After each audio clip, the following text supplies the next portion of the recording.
আল কোরআনের পথ এই পথই আসল পথ। আল কোরআনের পথ এই পথই আসল পথ। আল কোরআনের পথ এই পথই আসল পথ। অন্য পথে অন্য মতে নেই যে রহমত। অন্য পথে অন্য মতে নেই যে রহমত। আল কোরআনের পথ এই পথই আসল পথ। আল কোরআনের আলোয় যার জীবন আলোকিত, সে চির বিপ্লবী নয় কখনো ভীত। আল কোরআনের আলোয় যার জীবন আলোকিত, সে চির বিপ্লবী নয় কখনো ভীত। তার বুকেতে শুধুই খোদার অথই মুহাব্বত, অথই মুহাব্বত। আল কোরআনের পথ এই পথই আসল পথ। আল কোরআনের পথ এই পথই আসল পথ। আল কোরআনের প্রেমে যে বারেক পড়ে যায়, দিন কায়েমের তরে সে শহীদ হতে চায়। আল কোরআনের প্রেমে যে বারেক পড়ে যায়, দিন কায়েমের তরে সে শহীদ হতে চায়। সেই জিহাদের রাহে গড়ে নিজের ভবিষ্যৎ, নিজের ভবিষ্যৎ। আল কোরআনের পথ এই পথই আসল পথ। আল কোরআনের পথ এই পথই আসল পথ। অন্য পথে অন্য মতে নেই যে রহমত। আল কোরআনের পথ এই পথই আসল পথ। আল কোরআনের পথ এই পথই আসল পথ। বাংলাদেশের ঐতিহ্যবাহী সুনামগঞ্জ জেলার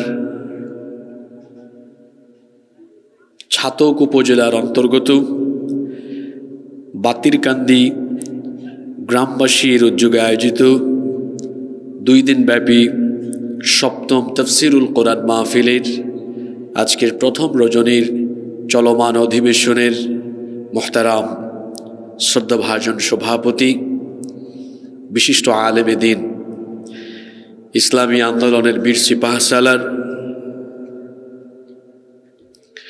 ঐতিহ্যবাহী দ্বীনী বিদ্যাপীঠ মুক্তিরগাঁও দাখিল মাদ্রাসা এর সম্মানিত সুপার, আপনাদের সকলের প্রিয় এবং ভালোবাসার মানুষ জনাব হাফেজ মাওলানা জাকির হোসেন সাহেব, হাইয়াহুল্লাহ আলাল্লাহু উমরাহ ওয়া বারাকাল্লাহু ফি হায়াতিহি ওয়া জাআলাহু আলিমান দাঈয়ান মাহিরান ওয়া বাহিরান লিখিদমাতিদ দ্বীন। আমরা সবাই বলি আমিন। আজকের এই প্রোগ্রামের সম্মানিত সঞ্চালক, আমার বন্ধুবর, আমার অত্যন্ত প্রিয় ভাই, বিশিষ্ট আলেমে দ্বীন, রংপুর জামিয়া ইসলামিয়া দাখিল মাদ্রাসা এর সম্মানিত সুপার, আপনাদের এলাকার কৃতি সন্তান, আপনাদের রত্ন, আপনাদের গৌরব জনাব হযরত মাওলানা জামিল আহমেদ সাহেব, হাফিজাহুল্লাহ ওয়া রাআহ ওয়া জাআলাহুল্লাহ মিনাল ইবাদিল মুখলিসিন। আমরা সবাই বলি আমিন।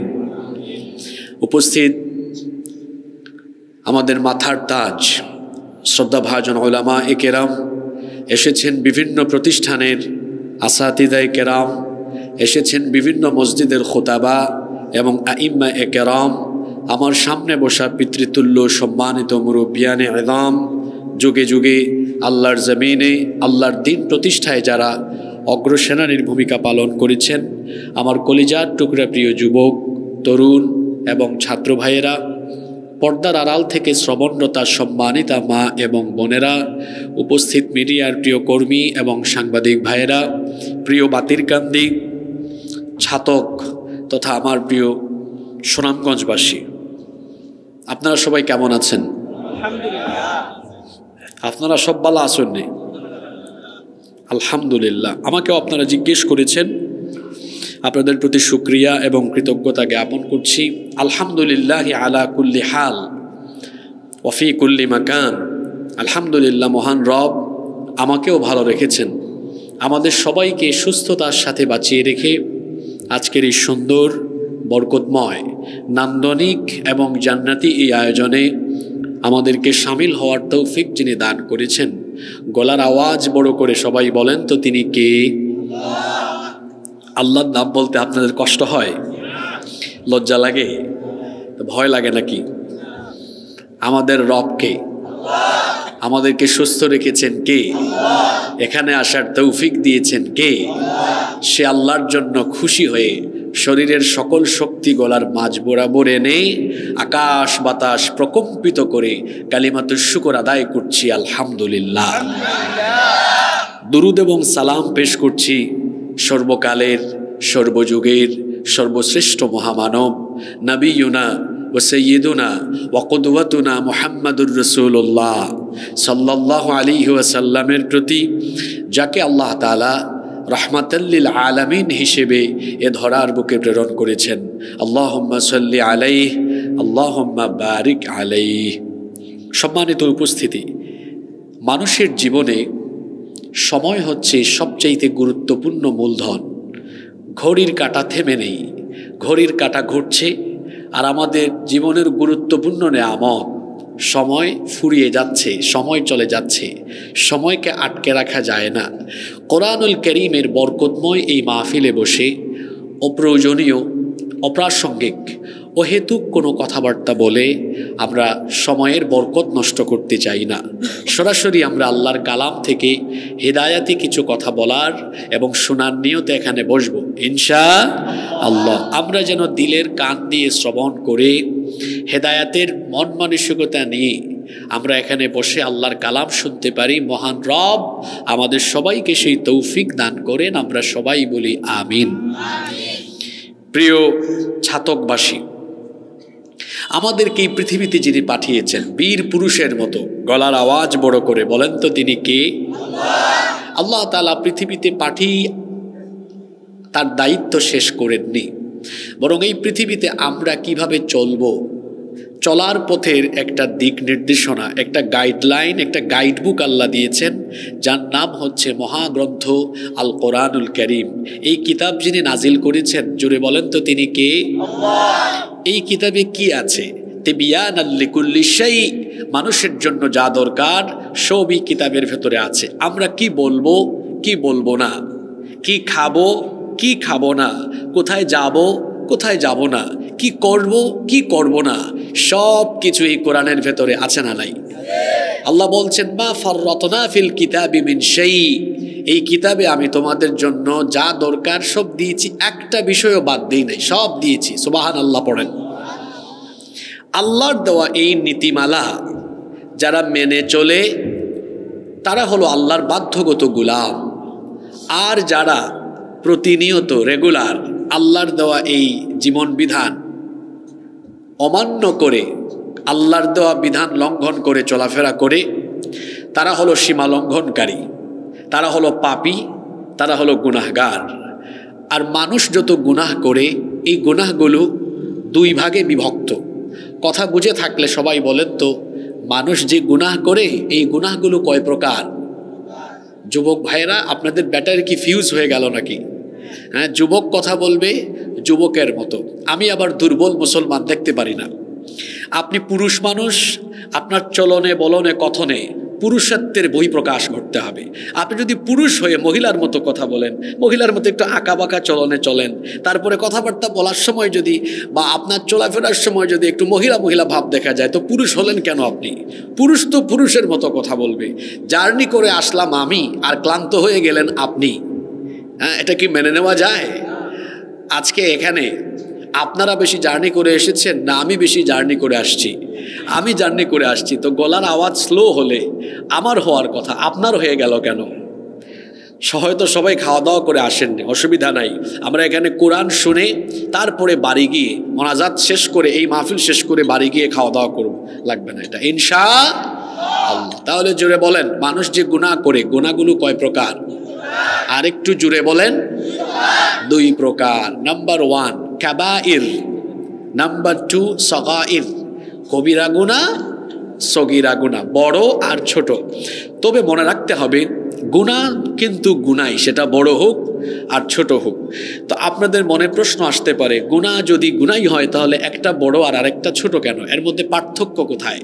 পার্থক্য হলো, কবিরা গুনাহ হচ্ছে এমন গুনাহ, যদি এই গুনাহে লিপ্ত কোনো ব্যক্তি তওবা না করে মারা যায় তাহলে তার চূড়ান্ত শাস্তি হলো জাহান্নাম। এবং কবিরা গুনাহে লিপ্ত ব্যক্তির নেক আমল আল্লাহর দরবারে কবুল হয় না। কবিরা গুনাহে লিপ্ত ব্যক্তির উপরে আল্লাহ, ফেরেশতা, এমনকি নবী রাসূল তার উপরে লানত করেছেন। সগীরা গুনাহ হলো এমন গুনাহ যে গুনাহ কবিরা গুনাহের মতো অতটা মারাত্মক পর্যায়ের নয়। শয়তানের ধোঁকায় যদি কারো দ্বারা কোনো সগীরা গুনাহ হয়, আচ্ছা কবিরা গুনাহের কয়েকটা উদাহরণ দিই। যেমন মদ খাওয়া, সগীরা গুনাহ না কবিরা গুনাহ? তো মদ্যপ ব্যক্তির তওবা না করা পর্যন্ত ইবাদত কবুল হবে না, এই অবস্থায় মারা গেলে ও জাহান্নামী। তারপরে মনে করেন আপনার নামাজ ছেড়ে দেওয়া, সগীরা গুনাহ না কবিরা গুনাহ? কবিরা গুনাহ। তারপরে আল্লাহর কোরআনের বিপরীত আইন প্রতিষ্ঠার জন্য সংগ্রাম করা, মানবরচিত মতবাদ প্রতিষ্ঠার কাজ করা, এইটাও হলো কবিরা গুনাহ। এগুলো হচ্ছে বড় মাপের গুনাহ। আর সগীরা গুনাহ হলো, এটাও গুনাহ, কিন্তু এই গুনাহের শাস্তি জাহান্নাম নয়। এগুলো খুব ছোটোখাটো গুনাহ। এই গুনাহ আবার মাফ করার একটা সিস্টেম আল্লাহ করে দিয়েছেন। সেটা কীরকম? যদি কোনো ব্যক্তি কবিরা গুনাহ থেকে বিরত থাকে, কবিরা গুনাহ থেকে বিরত থাকলে ওই ব্যক্তির দ্বারা যদি কোনো সগীরা গুনাহ শয়তানের ধোঁকায় হয়েও যায়, নেক আমলের মাধ্যমে আল্লাহ ওই ব্যক্তির সগীরা গুনাহ মাফ করে দেন। শর্ত হলো কবিরা গুনাহ থেকে বেঁচে থাকা। জোরে বলেন তো শর্ত কি? মাশাআল্লাহ, সবাই বলেন, কবিরা গুনাহ থেকে বেঁচে থাকা। আপনারা যদি কবিরা গুনাহ থেকে নিজেকে বাঁচাতে পারেন, যদি কখনো সগীরা গুনাহ হয়েও যায়, এটা নেক আমল করবেন আর সগীরা গুনাহ মাফ হয়ে যাবে। সুবহানাল্লাহ। এটাকে আমি বানিয়ে বলেছি না। কোরআনুল কারীমের 4 নম্বর সূরা সূরাতুন নিসা এর 31 নম্বর আয়াতে রব্বুল আলামিন বলছেন, ইন তাজতানিবু কাবাইরা মা তুনহাউনা আনহু নুকাফির আনকুম সাইয়্যাতিকুম ওয়া নুদখিলকুম মুদখালান কারীমা। আল্লাহ তাআলা বলছেন, তোমাদেরকে যে সকল কবিরা গুনাহ থেকে নিষেধ করা হয়েছে, সেই সকল কবিরা গুনাহ থেকে যদি তোমরা নিজেদেরকে বাঁচিয়ে রাখতে পারো, তোমাদের দ্বারা যদি কোনো সগীরা গুনাহ হয়েও যায়, নেক আমলের মাধ্যমে ওই সগীরা গুনাহ মাফ করে দিই, তোমাদেরকে সম্মানজনক স্থান অর্থাৎ জান্নাতে যিনি প্রবেশ করাবেন, গলার আওয়াজ বড় করে বলেন, তিনি কে? সগীরা গুনাহ মাফ হয় কিসের মাধ্যমে? আপনারা কথা বলছেন না তো, কিসের মাধ্যমে? নেক আমলের মাধ্যমে যে মাফ হয়। আসলে আরো কয়েকটা হাদিস জেনে নেই। যেমন আপনারা ওযু করেন পবিত্রতা হাসিলের জন্য বা ইবাদতের জন্য, নামাজ আদায়ের জন্য। আমরা যখন ওযু করি, এই ওযুর মাধ্যমেও কিন্তু সগীরা গুনাহ মাফ হয়ে যায়। আল্লাহর নবী বলেছেন, যখন কোনো ব্যক্তি ওযু করার জন্য ওযুর পানি তার অঙ্গ প্রত্যঙ্গে ব্যবহার করে, ওযুর পানি তার অঙ্গ প্রত্যঙ্গ ধুয়ে মুছে যখন গড়িয়ে গড়িয়ে পড়ে, ওযুর পানির সাথে তার সগীরা গুনাহ ঝরে ঝরে পড়তে থাকে। সুবহানাল্লাহ। আপনি যখন ওযুর পানি মুখে নিয়ে কুলি করেন, মুখ থেকে যখন পানি বের করে ফেলে দেন, তখন মুখের সগীরা গুনাহগুলো ঝরে পড়ে যায়। আল্লাহু আকবার। এরপরে আপনি ওযুর পানি যখন মুখমণ্ডলে দিলেন, মুখমণ্ডল গড়িয়ে গড়িয়ে যখন আপনার অজুর পানিগুলো পড়ে চোখের এবং মুখের সগীরা গুনাহগুলো ঝরে পড়ে, আপনি যখন 2 হাত কনুই পর্যন্ত ধৌত করেন, 2 হাত গড়িয়ে গড়িয়ে যখন পানি পড়ে হাতের সগীরা গুনাহগুলো ঝরে পড়ে, আপনি যখন 2 পা টাকনো পর্যন্ত ধৌত করেন, অজুর পানির সাথে পায়ের সগীরা গুনাহগুলোও ঝরে পড়ে। এরপরে দেখুন, নামাজ হচ্ছে ইসলামের সবচাইতে বড় নেক আমল। এটা হচ্ছে আফদালুল ইবাদাহ, সর্বোত্তম ইবাদত। বুখারীর বর্ণনায় হাদিস এসেছে, আল্লাহর নবী বলেছেন, আস-সালাওয়াতুল খামসু ওয়াল জুমআতু ইলাল জুমআতি কাফফারাতুল লিমা বাইনাহুন্না মা লাম তাকশিল কাবাইর। আল্লাহর নবী বলেছেন, যদি কোনো ব্যক্তি কবিরা গুনাহ থেকে বেঁচে থাকে আর সেই ব্যক্তি যদি রেগুলার 5 ওয়াক্ত নামাজ যথাযথভাবে যথাসময়ে আদায় করে, এইভাবে করে যদি এই ব্যক্তি এক জুমা থেকে নিয়ে পরবর্তী জুমা পর্যন্ত পুরা সপ্তাহের নামাজ যদি সঠিক সময়ে সুন্দরভাবে আদায় করে, গোটা সপ্তাহে এই ব্যক্তির দ্বারা যদি কোনো সগীরা গুনাহ হয়েও যায়, 5 ওয়াক্ত নামাজের আমলের কারণে আল্লাহ তার সব সগীরা গুনাহ মাফ করে দিবে। তারপর আমার প্রিয় নবীর উপরে দুরূদ পাঠ, এটাও একটা লাভজনক আমল। আল্লাহর নবী বলেছেন, মান সাল্লা আলাইয়া সালাতান ওয়াহিদাতান সাল্লাল্লাহু আলাইহি 10 সালাওয়াত।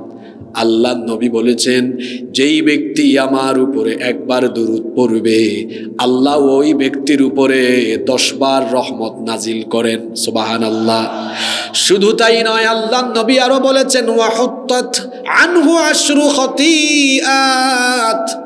আল্লাহর নবী বলেছেন, যেই ব্যক্তি আমার উপরে একবার দুরূদ পড়বে, আল্লাহ ওই ব্যক্তির আমলনামা ওপেন করে ওই ব্যক্তির আমলনামা থেকে 10টি সগীরা গুনাহ মাফ করে দেন। এতগুলো হাদিস আপনাদেরকে কি বার্তা দিল? এই হাদিসগুলো আমাদেরকে এই বার্তা দিল, আমাদের সগীরা গুনাহ যদি থাকে, এটা নেক আমলের মাধ্যমে মাফ করে দিবেন কে? তবে কন্ডিশন হলো, কি থেকে বেঁচে থাকতে হবে? আপনাদের কষ্ট হচ্ছে? তাহলে সবাই বলেন, কি থেকে বেঁচে থাকতে হবে? কবিরা গুনাহ থেকে বেঁচে থাকতে হবে। এখন প্রশ্ন হলো, আমরা কি আসলে প্রতিদিন নিজেকে কবিরা গুনাহ থেকে হেফাজত করতে পারি? আপনারা তো খুব ভদ্র মানুষ, খুব সহজ সরল স্বীকারোক্তি দিয়ে ফেলেছেন। সহজ সরল স্বীকারোক্তি দিয়ে ফেললাম আমরা। তাহলে কবিরা গুনাহে লিপ্ত থাকলে এই ব্যক্তি তো এভাবেই গুনাহ করতে করতে মারা গেলে, আমরা একটু আগেই বলেছি চূড়ান্ত শাস্তি কি? আর একটু জোরে বলেন। আমরা কি জাহান্নামে যেতে চাই? যেভাবে বললেন আওয়াজ তো সুন্দর হয় নাই। আমরা কি জাহান্নামে যেতে চাই?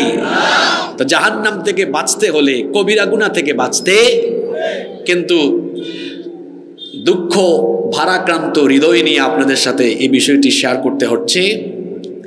আমাদের সমাজে অনেক মানুষ আছে অনুভূতি শূন্য হয়ে অবচেতন মনে হর হামেশা প্রতিদিন কবিরা গুনাহে নিজেকে লিপ্ত করে নিজেকে সে বিপথে পরিচালিত করছে। আর এদের এই জীবন চরিত্র দেখে আমার কেন জানি মনে হয় যে তারা নিজের ইচ্ছায় নিজেকে জান্নাতের পথ থেকে দূরে ঠেলে দিয়ে নিজেকে স্বেচ্ছায় জাহান্নামের পথে তুলে ধুয়েছে। ইন্না লিল্লাহি ওয়া ইন্না ইলাইহি রাজিউন। প্রিয় ছাতকবাসী, আমার প্রিয় সিলেটবাসী, আপনি যদি নিজেকে কবিরা গুনাহে এভাবে লিপ্ত রাখেন, আপনি তো নিজেকে ঠেলায়া ঠেলায়া নিজেকে জাহান্নামের দিকে দিয়ে দিচ্ছেন। এটা তো হওয়া উচিত নয়। আপনাকে কবিরা গুনাহ থেকে বেঁচে থাকতে হবে। আজ আমি আপনাদের সামনে আমাদের সমাজে প্রচলিত, আমাদের চোখের সামনে প্রতিনিয়ত ঘটে এই রকম 5টি কবিরা গুনার কথা উল্লেখ করব, যেটাতে আপনাদের গ্রামে আপনাদের এলাকার অনেকেই না জেনে না বুঝে লিপ্ত আছে আর নিজেকে সে সোজা জাহান্নামের দিকে, জাহান্নামের দুয়ারের দিকে অগ্রসর করে দিচ্ছে। আল্লাহ আমাদেরকে হেফাজত করেন, বলেন আমিন। আমরা এই সংক্ষিপ্ত সময় আজকে কয়টা কবিরা গুনার ব্যাপারে জানবো? যুবক ভাইয়েরা, আমার চাচারা যদি কথা কমও বলেন আমার আপত্তি নাই। আমার বাপের বয়সী মানুষ, তারা যে কনকনে ঠান্ডার মধ্যে এসেছেন, এটাই তো অনেক বড় বিষয়। কিন্তু যুবকেরা তো যুবকের মতো কথা বলবে, কারণ যুব সমাজ হলো ইসলামের প্রাণশক্তি, তারা ইসলামের মেরুদণ্ড। এই যুবকরা যেদিকে যায় তারা তুফানের মতো দুর্বার গতিতে যায়। যুবকরা যেদিকে যায় যুবকরা যেদিকেই যায় অবস্থা সেখানে এরকম হয়। আপনাদের পাশে তো নদী আছে, নদীর স্রোত যখন শুরু হয়, স্রোতের সামনে যা আছে যা আসে তা যেমন ভেসে যায়, যুবকদের গণস্রোতের সামনে যা আসে তা এরকম ভেসে চলে যায়। তো যুবক কথা বলবে যুবকের মতো, যুবকদের মধ্যে উন্মাদনা থাকবে, তেজ থাকবে, এনার্জি থাকবে। যৌবন বয়সে কি এনার্জি চলে গেলে চলবে? তা যুবক ভাইয়েরা বলেন, আজকে কয়টা কবিরা গুনাহ নিয়ে কথা হবে? দেখেন তো এই রোগগুলো আপনাদের এলাকায় আছে কিনা, চলেন শুরু করে দিই। নাম্বার 1, 1 নাম্বার, আমাদের সমাজে চোখের সামনে পরিদৃশ্যমান একটি ভয়াবহ কবিরা গুনাহ হচ্ছে, যেটাতে মানুষ প্রতিনিয়ত লিপ্ত হচ্ছে। ইচ্ছে করে ফরজ নামাজ তরক করা, ইচ্ছে করে ফরজ নামাজ ছেড়ে দেওয়া। ফতুয়াটা আপনারাই দেন, সগীরা গুনাহ না কবিরা গুনাহ? সব ওয়াজ তো আপনারা জানেন, কিন্তু আমল হয় না। এখন বলেন, সবাই বলবেন, এই যে ঠান্ডায় ধরছে না অনেককে, একটু কথা বললে দেখবেন ঠান্ডা চলে যাবে। ইচ্ছে করে ফরজ নামাজ ছেড়ে দেওয়া কি গুনাহ? জোরে বলেন। আমাদের এই গ্রামে নামাজ কেউ ছাড়ে না। জি, মাহফিলে তো অনেক মানুষ হয়, একটু পরে দেখবেন এখানে জায়গা হচ্ছে না,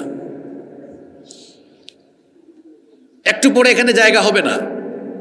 ওয়াজ শোনা নফল, আর নামাজ আদায় করা হলো মাশাআল্লাহ। ওয়াজও তো আপনারা বুঝেন, নামাজ আদায় করা হলো।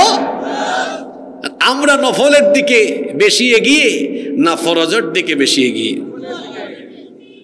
আহা, আমাদের সবচাইতে বড় দুশ্মন, সবচাইতে বড় শত্রু, তার নাম কি? এটাও কইতে পারলেন না, জোরে বলেন। শয়তান। সবাই বলেন তো দেখি, এই শয়তানকে জান্নাত থেকে বের করে দেওয়া হয়েছে কি না দেওয়ার কারণে? যুবক ভাইয়েরা কথা বলেন, কি না দেওয়ার কারণে? আচ্ছা, কয়টা সাজদা দেয় নাই? একটা। তো একটা সাজদা দেয় নাই, আউট। আল্লাহ বলেছেন গেট আউট ফ্রম হেয়ার, এখান থেকে বের হও। আর আমাদের জন্য আল্লাহ ডেইলি নামাজ দিয়েছেন কয় ওয়াক্ত? আচ্ছা বলেন তো, 5 ওয়াক্ত নামাজে শুধু ফরজ কত রাকাত? শুধু ফরজ 17 রাকাত। প্রতি রাকাতে সাজদা কয়টা? 17 দ্বিগুণে 34। এখন সেই ইবলিস এক সাজদা না দিয়ে জান্নাত থেকে আউট হয়ে আছে, আর আমরা ডেইলি 34টা সাজদা না দিয়ে তারপর জান্নাতে যাওয়ার জন্য রেডি হয়ে আছি। মনে হয় জান্নাত তার নানার বাড়ি, এত সহজ। এই ইবলিস আল্লাহর আদেশ অমান্য করে একটা সাজদা দেয় নাই, তাকে আল্লাহ জান্নাত থেকে বের করে দিলেন। বের করে দেওয়ার পর সে প্রতিজ্ঞা করেছে। কি প্রতিজ্ঞা? কোরআনে কারিমে সূরা আরাফের মধ্যে আল্লাহ বলেছেন, ইবলিস তখন বলল, ক্বালা ফাবিমা আগওয়াইতানি লাআকউদান্না লাহুম সিরাতাকাল মুস্তাকিম। যে আদমের কারণে তুমি আমাকে জান্নাত থেকে বের করে দিয়েছো, সেই আদম এবং তার বংশধরদেরকে তোমার দ্বীনের পথে চলতে, সিরাতুল মুস্তাকিমের পথে চলতে বাধা দেওয়া, এটা হবে আমার প্রধান এবং প্রথম কাজ। কি করে আমি তাদেরকে প্রতারিত করব? সে বলে দিয়েছে, সুম্মা লাআতিয়ান্নাহুম মিন বাইনি আইদিহিম ওয়া মিন খালফিহিম ওয়া আন আইমানিহিম ওয়া আন শামাইলিহিম ওয়া লা তাজিদু আকথারাহুম শাকিরিন। আমি এই মানুষদেরকে সামন দিক থেকে, পিছন দিক থেকে, ডান দিক থেকে, বাম দিক থেকে, সকল দিক থেকে আমি প্রতারণার জাল বিস্তার করে এদেরকে ধোঁকা দিয়ে দিয়ে আমি জাহান্নামমুখী করে দিব। ইবলিস যেহেতু একটা সাজদা না দেওয়ার কারণে জান্নাত থেকে বিতাড়িত হয়েছে, ইবলিসের টার্গেট হলো যে করেই হোক এই মানুষকে সে আল্লাহর প্রতি সাজদা দেওয়া থেকে সে বিরত রাখবে। যেভাবেই হোক মানুষকে সাজদা থেকে, নামাজ থেকে সে দূরে সরায় রাখবে। এই জন্য ইবলিস তার টার্গেট পূরণে কাজ করে। হাদিস শরীফে এসেছে, শয়তান কোন সময় হাসে আর কোন সময় কাঁদে। আল্লাহর নবীর হাদিসটা ভালো করে খেয়াল করুন। আল্লাহর নবী বলেছেন, যখন কোনো মানুষ আল্লাহকে সাজদা দেয়, ইবলিস ওই মানুষের সাজদা দেওয়ার দৃশ্য দেখে মনের বেদনায় সে তখন কান্না করতে থাকে।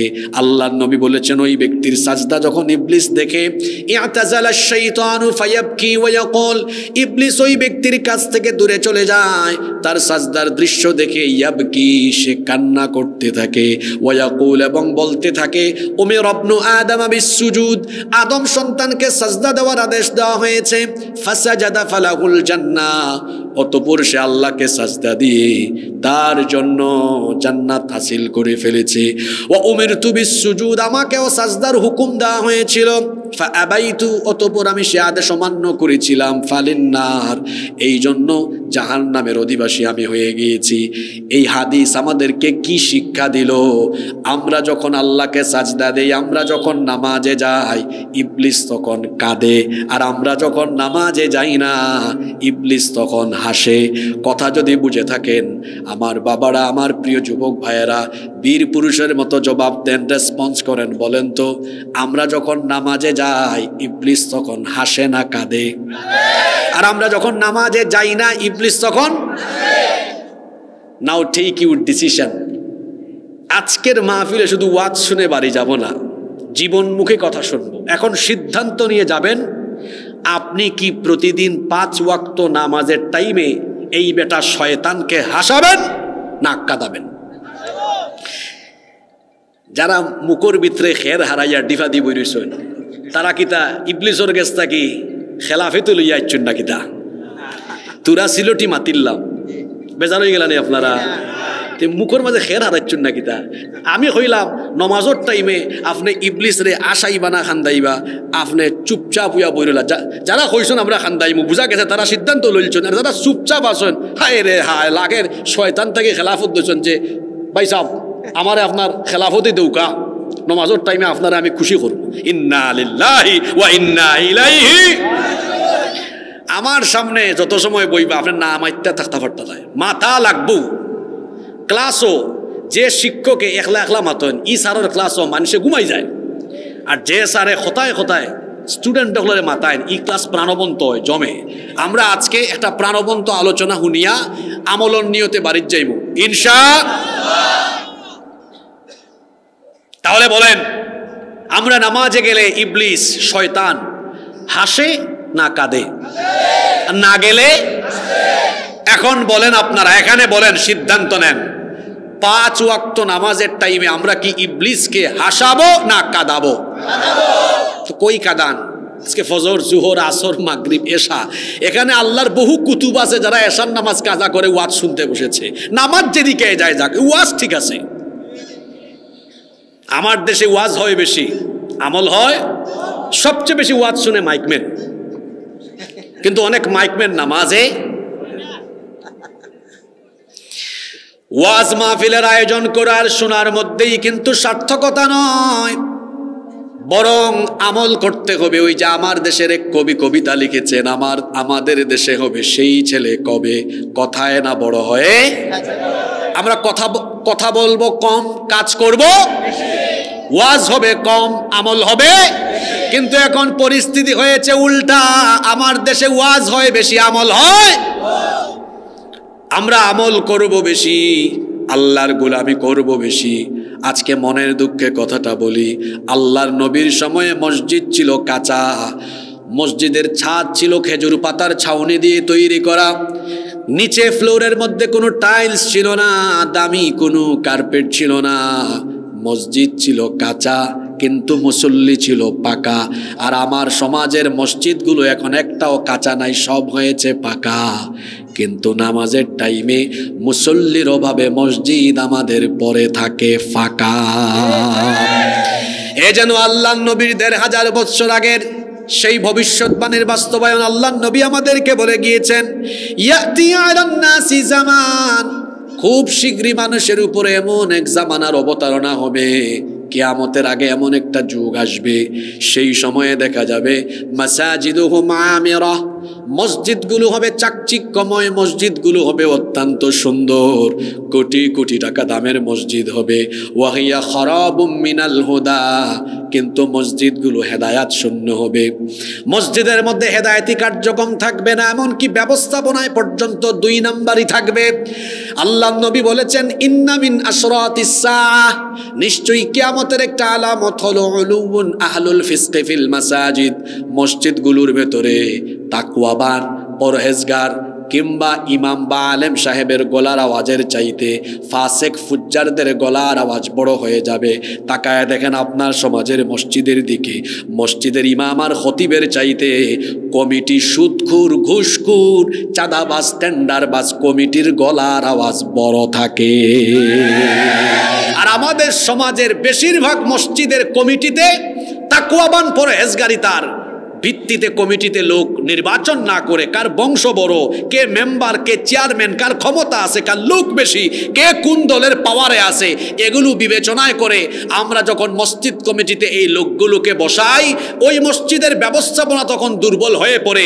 দেখা যায় এই সুদখোর, ঘুষখোর, হারামখোরদের ভয়ে ইমাম খতিব হক কথা বলতে পারে না। যে ইমাম খতিব মসজিদে হক কথা বলে না, তাকে আমি বলবো ইমামতির চাকরি ছেড়ে দিয়ে মাটি কেটে, মাছ বিক্রি করে, ব্যবসা করে, অটো চালায়া, রিক্সা চালায়া ভাত খান, বহু টাকা, আপনাকে 5,000 টাকা দেয়, আপনি রিক্সা চালাইলে কমপক্ষে 15,000 টাকা ইনকাম করতে পারবেন। আপনি বলবেন, হুজুর আমি কি ইমামতি করি টাকার জন্য? তো আমি তাহলে বলি, টাকার জন্য যদি ইমামতি না করেন, যদি দ্বীনি অনুভূতি নিয়েই আপনি ইমামতি করেন, তো দ্বীনি অনুভূতি এমন হবে যেখানেই অন্যায় হবে, অন্যায়ের বিরুদ্ধে প্রতিবাদী হওয়া লাগবে। আপনি তো প্রতিবাদ করেন না, আপনার চাকরি চলে যাবে। আপনি তো প্রতিবাদী হন না, আপনার চাকরি চলে যাবে। ওই যে এখানে আগামীকালকে মুহিব খান আসবেন, ওনার একটা সঙ্গীত শুনেছি, হ্যাঁ, খুব ভালো কথাই বলেছেন, চাকরির ভয় করো যদি ছেড়ে দাও ওই না গদি। আছে না একটা গজল এরকম? তো বলছিলাম আমার মসজিদ এখন পাকা, কিন্তু মুসল্লির অভাবে মসজিদ থাকে, নামাজ কিভাবে যায়? ওই যে আমার জাতীয় কবি কবিতা লিখেছেন, আমি কাজী নজরুল ইসলামকে প্রচন্ড ভালোবাসি, কারণ ইসলামের পক্ষে তার এত লেখনী। এই দেশ 90% মুসলমানের দেশ, এই দেশে জাতীয় কবি কাজী নজরুল ইসলাম হওয়ার পাশাপাশি তিনি বিশ্বকবি হওয়ার জন্য সকল কোয়ালিটি রাখেন। কারণ বিশ্বকবি হতে হলে বিশ্বের শ্রেষ্ঠ কবিতা লেখা লাগে। নবীকে নিয়ে তার কবিতা আছে না, এত সুন্দর কবিতা, এটা তো এখন গজল গায় ছেলেরা।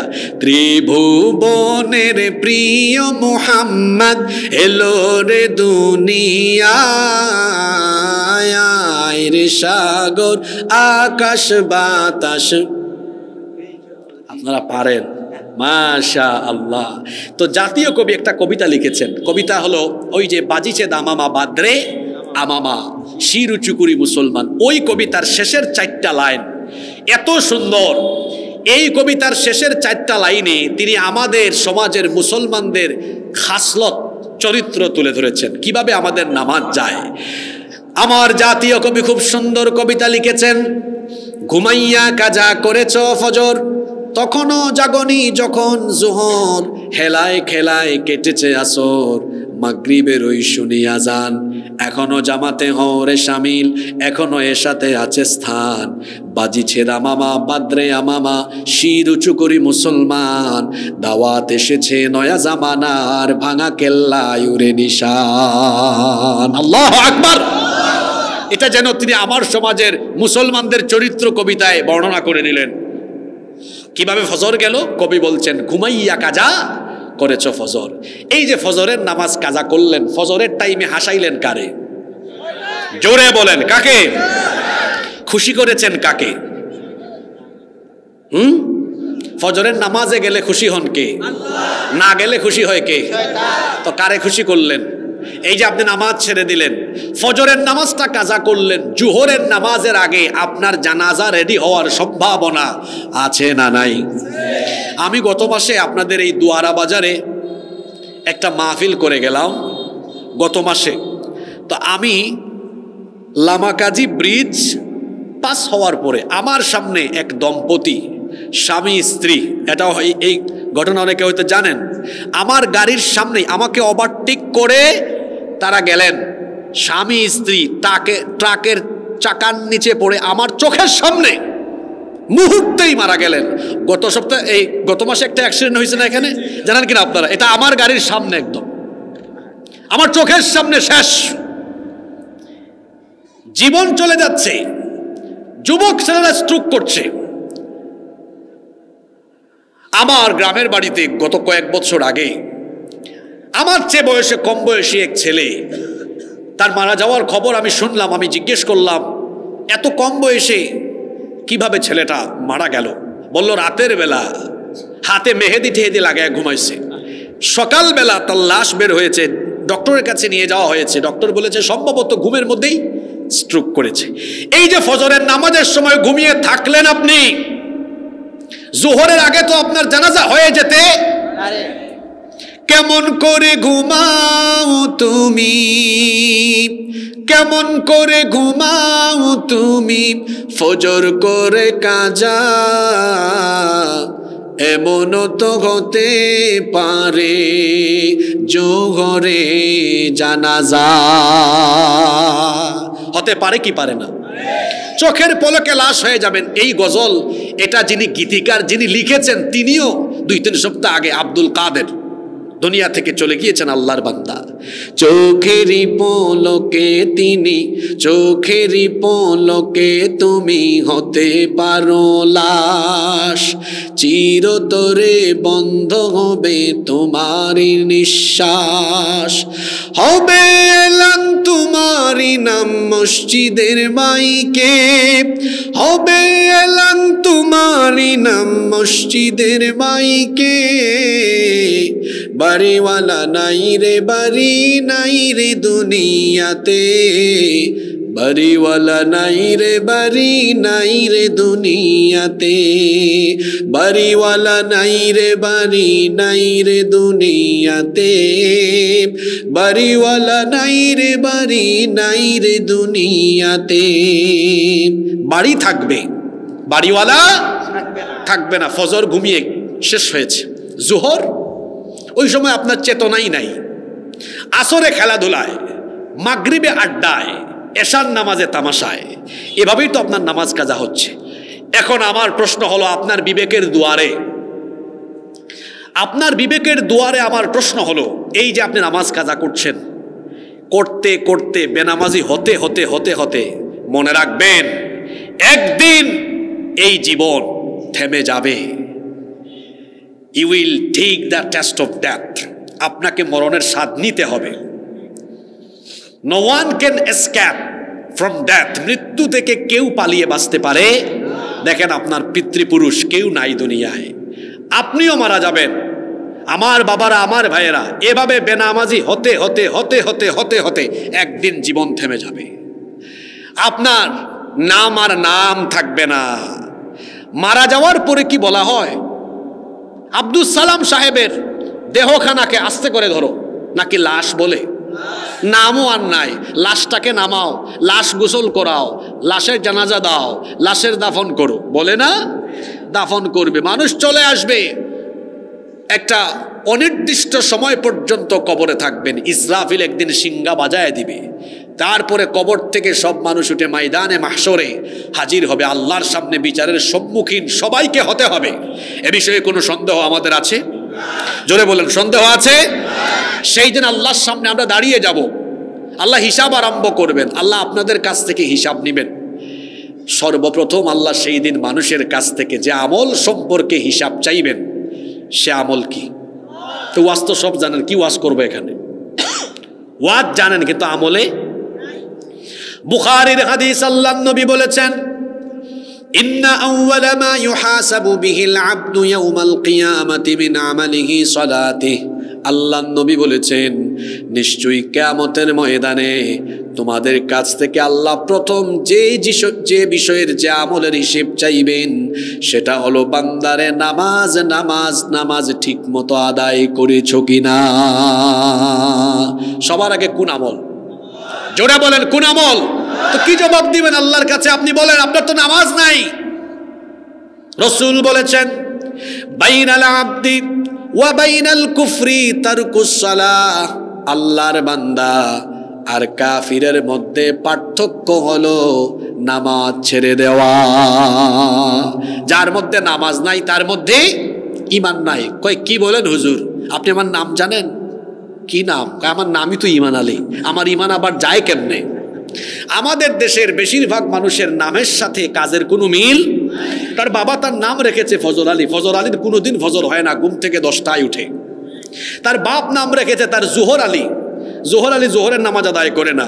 তার বাবা তার নাম রেখেছে রমজান আলী, কিন্তু বেচারা রমজান মাসের দুপুরবেলা গাঞ্জা টানে। তার বাপ তার নাম রেখেছে কুরবান আলী, সামর্থ্য আছে, কিপটা বেটা, কুরবানি দেয় না। নাম হচ্ছে ঈমান আলী, কিন্তু কাজে কর্মে বেঈমান আলী। আমাদের সমাজে এরকম অনেক মানুষ আছে না, নাম দেখবেন বড় সুন্দর, কিন্তু এলাকায় এমন কোনো বাজে কাজ নাই যা সে করে না। সুদ খায়, ঘুষ খায়, সালিশ ব্যক্তিত্ব হলে পরে 500 টাকার নোট পাইলে বিচারের রায় উল্টায় দিয়া দুর্বলকে দুর্বল বানায়। এরকম মানুষ আপনাদের এলাকায় নাই তো? সারাদিন সমানতালে গুনাহ করে, আবার মাঝখান দিয়ে হজও করে, নামের আগে হাজি আর আলহাজ লাগিয়ে বলেছে এই আমি কি আর এখন ঈমান আলী রে, আমার নামের আগে লিখো হাজি বা আলহাজ ঈমান আলী। তো ঈমান আলীর নাম ঈমান আলী হলেও কাজে কর্মে সে হলো বেঈমান আলী। চেহারা সুরতে মানুষ হলো, কাজে কর্মে সে হলো আস্ত একটা শয়তান। এরকম আছে না নাই? নামাজ এটা কোন ইবাদত, কেমন ইবাদত শুনেন, আমার দিকে তাকান। এখানে যদি 4-5 জন মানুষ পা থেকে এই পর্যন্ত, এই যে বুক পর্যন্ত দেহ এখানে রেখে যদি বলা হয় আচ্ছা এই অপূর্ণাঙ্গ দেহ, মাথা নাই, মাথা ছাড়া পা থেকে বুক পর্যন্ত এতটুকু অংশ দেখে কি এই 4-5 জন মানুষের পরিচয় সাথে সাথে বলা যাবে? তাহলে বোঝা গেল আমাদের 3.5 হাত শরীরের সবচেয়ে গুরুত্বপূর্ণ অংশ কি? জোরে বলেন মাথা। মাথা থাকলে পরিচয়ের সাথে সাথে পাওয়া যায়। ইসলামের ইবাদতের মগজ হলো নামাজ। আসসালাতু হিয়া রাসুল ইবাদা, নামাজ হলো ইবাদতের মগজ। যেমনি ভাবে 4-5 জন মানুষের মাথা কাটা দেহ দিয়ে তার পূর্ণাঙ্গ পরিচয় সাথে সাথে পাওয়া যায় না, ঠিক তেমনি ইসলামের ইবাদতের মগজ নামাজকে বাদ দিয়ে মুসলমান হিসাবে নিজেকে পরিচয় দেওয়া যায় না। সবার আগে, জোরে বলেন সবার আগে। যুবক ভাইয়েরা মসজিদে আসে না, হুজুর আমার কি এখন নামাজের টাইম হইল নাকি? আমার চুলদারি সাদা হোক, আমি বুড়া হই। আপনি বুড়া হবেন, চুলদারি পাকবে, এই নিশ্চয়তা কে দিয়েছে আপনাকে? আমাদের জীবন তো হলো এমন, এর নাই কোনো ওয়ারেন্টি, নাই কোনো গ্যারেন্টি। কত যুবক মারা যাচ্ছে, পৃথিবীতে আসার সিরিয়াল আছে, যাওয়ার সিরিয়াল নাই। প্রথমে আসেন দাদা, তারপরে বাবা, এরপরে ছেলে, তারপর বাপের ঘরে ছেলের ঘরে নাতি হয়। আসার সিরিয়াল আছে, যাওয়ার সময় সিরিয়াল ব্রেক হয়। মাঝে মাঝে দেখা যায় দাদা জীবিত, নাতির লাশ দাদা কবরে নামায়। মাঝে মাঝে সমাজে আমরা দেখি বাবা জীবিত, ছেলের লাশ বাবা কবরে নামায়। আছে না নাই? তো যুবক ভাইয়েরা কেন নামাজ ছাড়েন? এই যৌবনের ইবাদতের দাম, সাজদার দাম কম না বেশি? একজন বুড়া মানুষের ইবাদতে আল্লাহ যত খুশি হন, একজন যুবকের ইবাদতে আল্লাহ তার চেয়ে বহু গুণ বেশি খুশি হন। সুবহানাল্লাহ। এজন্য তো যৌবনকালের ইবাদতের বিনিময়ে বড় উত্তম। আল্লাহ কিয়ামতের দিন বলবেন, এই ফেরেশতারা, বাতির কান্দির তরুণ আর যুবকেরা কোথায়? ফেরেশতারা বলবে, আল্লাহ বাতির কান্দির তরুণ আর যুবক ছেলেদেরকে দিয়ে আপনি আজ কি করবেন? কি করব বুঝো না? আজান হলেই এই তরুণ যুবক ছেলেগুলো মসজিদের সামনের কাতারে গিয়ে আমাকে সাজদা দিয়ে আমাকে খুশি করে ফেলেছে, আজকে আমি তাদেরকে খুশি করব। হাসরের এই ময়দানে সূর্য মাথার নিকটে মানুষ দিশেহারা হয়ে আছে, বাতির কান্দির তরুণ আর যুবকদেরকে ডেকে আনো আর আদর করে সম্মানের সাথে আমার আরশে আজিমের ছায়ার নিচে জায়গা দান করো। আল্লাহু আকবার। তো এই বাতির কান্দির তরুণ যুবক ছেলেরা কি এই সম্মান, এই মর্যাদা, এই পুরস্কার আল্লাহর কাছ থেকে চায় না? তাহলে আমার যুবক ভাইয়েরা কথা দিতে হবে, আমরা আজান হলে সবার আগে মসজিদে চলে যাব। রাজি আছেন? আমার আব্বাজানরা যারা আছেন এবং সবাই আমরা যারা শামিল হয়েছি, আজকে আমরা এই মাহফিল থেকে আসুন প্রতিজ্ঞাবদ্ধ হই। আমরা এতদিন শয়তানের ধোঁকায় না জেনে না বুঝে ফিলিংলেস, অনুভূতি শূন্য হয়ে হয়তো অনেক নামাজ কাজা করেছি। আজকে তওবা করি, তওবা করে আমরা সিদ্ধান্ত গ্রহণ করি, আমাদের কাছে মালাকুল মউত আসার আগ পর্যন্ত আর কোনোদিন এক ওয়াক্ত নামাজ আমরা কাজা করব না। রাজি আছেন? কারা কারা রাজি নাই হাত তুলেন। বেড়াচারা লাগে গেছে, হাই রে হাই, বেলাসেরা লাগলোই তো নয়, আমরা সবাই 5 ওয়াক্ত নামাজ জামাতে আদায় করব। রাজি আছেন? কারা কারা রাজি আছেন? মাশাআল্লাহ, আসলে রাজি তো সবাই? হাত নামান। আল্লাহ সবাইকে তৌফিক দান করেন। তাহলে আমাদের সমাজে প্রচলিত 1 নাম্বার একটা কবিরা গুনাহ নিয়ে কথা বললাম, ইচ্ছে করে নামাজ ছেড়ে দেওয়া। সগীরা না কবিরা গুনাহ? আমরা সিদ্ধান্ত নিলাম আমাদের গ্রামে এই কবিরা গুনাহ আর হবে না। জুমার দিনে মসজিদ যেমন ভরপুর থাকে, 5 ওয়াক্ত নামাজেও ভরপুর থাকবে ইনশাআল্লাহ। কষ্ট হচ্ছে নাকি আপনাদের? এবার আসুন নাম্বার 2 নাম্বার, অন্যায় পথে, অবৈধ পথে, হারাম পথে উপার্জন করে হারাম খাওয়া, এটা সগীরা গুনাহ না কবিরা গুনাহ? জুরে মাতুকা, কি গুনাহ? মনে রাখবেন, যেই ব্যক্তি অন্যায় পথে, অবৈধ পথে, হারাম পথে উপার্জন করে হারাম খায়, এই হারামখোরের কোনো ইবাদত বন্দেগী আল্লাহর দরবারে কবুল, জোরে বলেন কবুল। কারণ রাসূল বলেছেন, মুসলিম শরীফের হাদিস, আবু হুরায়রা রাদিয়াল্লাহু আনহু হাদিসের বর্ণনাকারী সাহাবী, আল্লাহর নবী বলছেন, ইন্নাল্লাহা তাইয়্যিব লা ইয়াকবালু ইল্লা তাইয়্যিবা, নিশ্চয়ই আল্লাহ পবিত্র, পবিত্র ছাড়া কোনো জিনিস তিনি অ্যাকসেপ্ট করেন না, গ্রহণ করেন না। ওয়া আন্নাল্লাহা আমারাল মুমিনিনা বিমা আমারা বিহিল মুরসালিন, আর আল্লাহ তাআলা মুমিনদেরকে সেই আদেশ দিয়েছেন যেরকম আদেশ তিনি রাসূলগণকেও দিয়েছেন। এরপরে আল্লাহর রাসূল এমন এক ব্যক্তির ঘটনা উল্লেখ করলেন। ঘটনাটা শুনতেছেন আপনারা? সুম্মা যাকারার রাজুল, অতঃপর নবীজি এমন এক ব্যক্তির ঘটনা উল্লেখ করলেন। আল্লাহ নবী বললেন, ইউতিলুস সাফার, এই ব্যক্তি লম্বা সফর করছে। লম্বা সফর করতে করতে এত বেশি ক্লান্ত, শান্ত, পরিশ্রান্ত হয়েছে। আল্লাহ নবী বলছেন, আশআসা আগবারা, সেই ব্যক্তির চুল এলোমেলো, উস্কো খুস্কো হয়ে গিয়েছে। দিনের পর দিন পথ চলছে, চুল এলোমেলো, উস্কো খুস্কো হয়ে গিয়েছে, তার পুরা গায়ে ধুলা বালু যুক্ত হয়ে গিয়েছে। এই ব্যক্তি সফর করতে করতে আল্লাহর নবী বলছেন, একটা সময় ইয়ামুদ্দু ইয়াদাইহি ইলাস সামা, আকাশের দিকে 2 হাত উঁচু করেছে। এরপর দোয়া করা আরম্ভ করেছে, ইয়া রব্বি, ইয়া রব্বি, হে রব, হে আল্লাহ, আমাকে এইটা দাও, ওইটা দাও, এটা দাও, ওইটা দাও। দোয়া আরম্ভ করেছে। নবীজি বলছেন, তার খবর হলো, ওয়া মাতামুহু হারাম, ওয়া মাশরাবুহু হারাম, ওয়া মালবাসুহু হারাম, এই ব্যক্তি যে পোশাক পরিচ্ছদ গায়ে দিয়েছে, সেই পোশাক হারাম টাকার কেনা। এই ব্যক্তি যে খাবার খায়, সেটা হারাম টাকায় কেনা। যে পানীয় পান করে, সেটাও হারাম টাকায় কেনা। এইভাবে করে হারাম খেয়ে শরীরের যে রক্ত মাংস গঠিত হলো, সেটাও হারাম। এই হারামখোর হারাম উপার্জন করে হারাম খেয়ে হারাম শরীর নিয়ে আল্লাহর কাছে যখন হাত তুলে, আল্লাহর নবী বলেছেন, এই হারামখোরের কোনো দোয়া আল্লাহ কবুল করেন না। আপনারা ঘুমাই গেছেন নাকি তা? তাহলে এই হাদিস কি বার্তা দিল আমাদেরকে?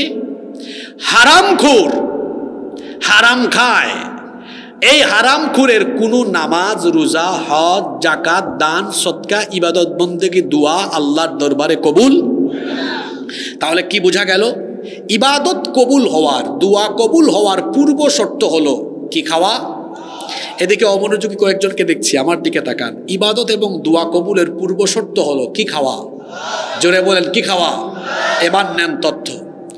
এই পৃথিবীতে বর্তমানে জাহিলিয়াতের, আধুনিক জাহিলিয়াতের যুগে হালাল খেয়ে হালাল পথে চলতে পারা, এটা 21 শতাব্দীর সবচাইতে বড় চ্যালেঞ্জ। বলবেন হুজুর কেমনে?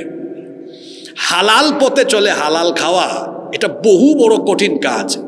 হালাল চাকরি, হালাল ব্যবসায় পর্যন্ত মানুষ হারাম করে দিচ্ছে। কিভাবে হারাম করছে? আচ্ছা মনে করেন, এই যে লাফার্জ, কাছে লাফার্জ আছে না, এখানে কেউ একজন চাকরি করে। এখন লাফার্জে তো আশেপাশে কোনো কাজ হয় না, সিমেন্ট তৈরি হয়, তাই না? তো সিমেন্ট তৈরি হচ্ছে, এখানে তো কোনো নিষিদ্ধ জিনিস তৈরি হচ্ছে না যে আপনি এখানে চাকরি করলে আপনার বেতন হারাম হবে, বিষয়টা এমন নয়। এখন আপনি মনে করেন লাফার্জে চাকরি করেন, এই চাকরি থেকে যে বেতন আসে, এটা হালাল না হারাম? এটা হালাল। কিন্তু আপনি কি করলেন? আপনার ডিউটি মনে করেন সকাল 9টা থেকে বিকাল 4টা, আপনি প্রতিদিন আধা ঘন্টা লেট করে যান। আবার ডিউটির মাঝখান দিয়ে একটু ফাঁকফুকর তৈরি করে ফাঁকিবাজি করেন। এই যে ফাঁকিবাজি করেন, গাফলতি করেন, দেরি করে যান, আপনার ডিউটি সঠিকভাবে আদায় করেন না, গাফলতি করে নিজের হালাল ইনকামকে বানালেন। আপনি স্কুলে, মাদ্রাসায়, কলেজে, ইউনিভার্সিটিতে চাকরি করেন, আপনি ইচ্ছে করে ছাত্রদেরকে হক নষ্ট করেন, ক্লাসে দেরি করে যান, তারপরে মাঝে মাঝে ক্লাস ফাঁকিবাজি করেন। আমরাও ছাত্র জীবনে এমন উস্তাদ পেয়েছি। এই যে মাস শেষে হালাল বেতনটার ভেতরে ঢুকাই ফেলছেন কি? কথা বুঝতেছেন যে হালাল খেতে পারা কত কষ্ট? তারপরে আসুন ব্যবসা। আল্লাহ তো ব্যবসাকে হালাল করেছেন, সুদকে হারাম করেছেন। হালাল ব্যবসায়, হালাল উপার্জনে হারাম কেমনে ঢুকে দেখেন। মনে করেন আশেপাশে নোয়ারাই বাজার আছে, কারণ নোয়ারাই বাজারে একটা দোকান আছে, বেচারা দোকান দিয়েছে, ব্যবসা করছে, তো ব্যবসা তো হালাল। এখন সে তার কোনো পণ্য মাল বিক্রি করার সময় বলতেছে, ভাই কসম আল্লাহ আপনাকে কিনা দামে দিয়ে দিলাম।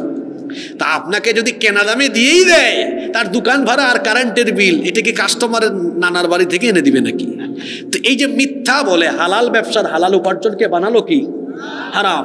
তারপরে এই ব্যবসা করছে, হালাল ব্যবসা, কিন্তু একটু কাস্টমার অমনোযোগী হইলেই 1000 গ্রামের জায়গায় 960 গ্রাম।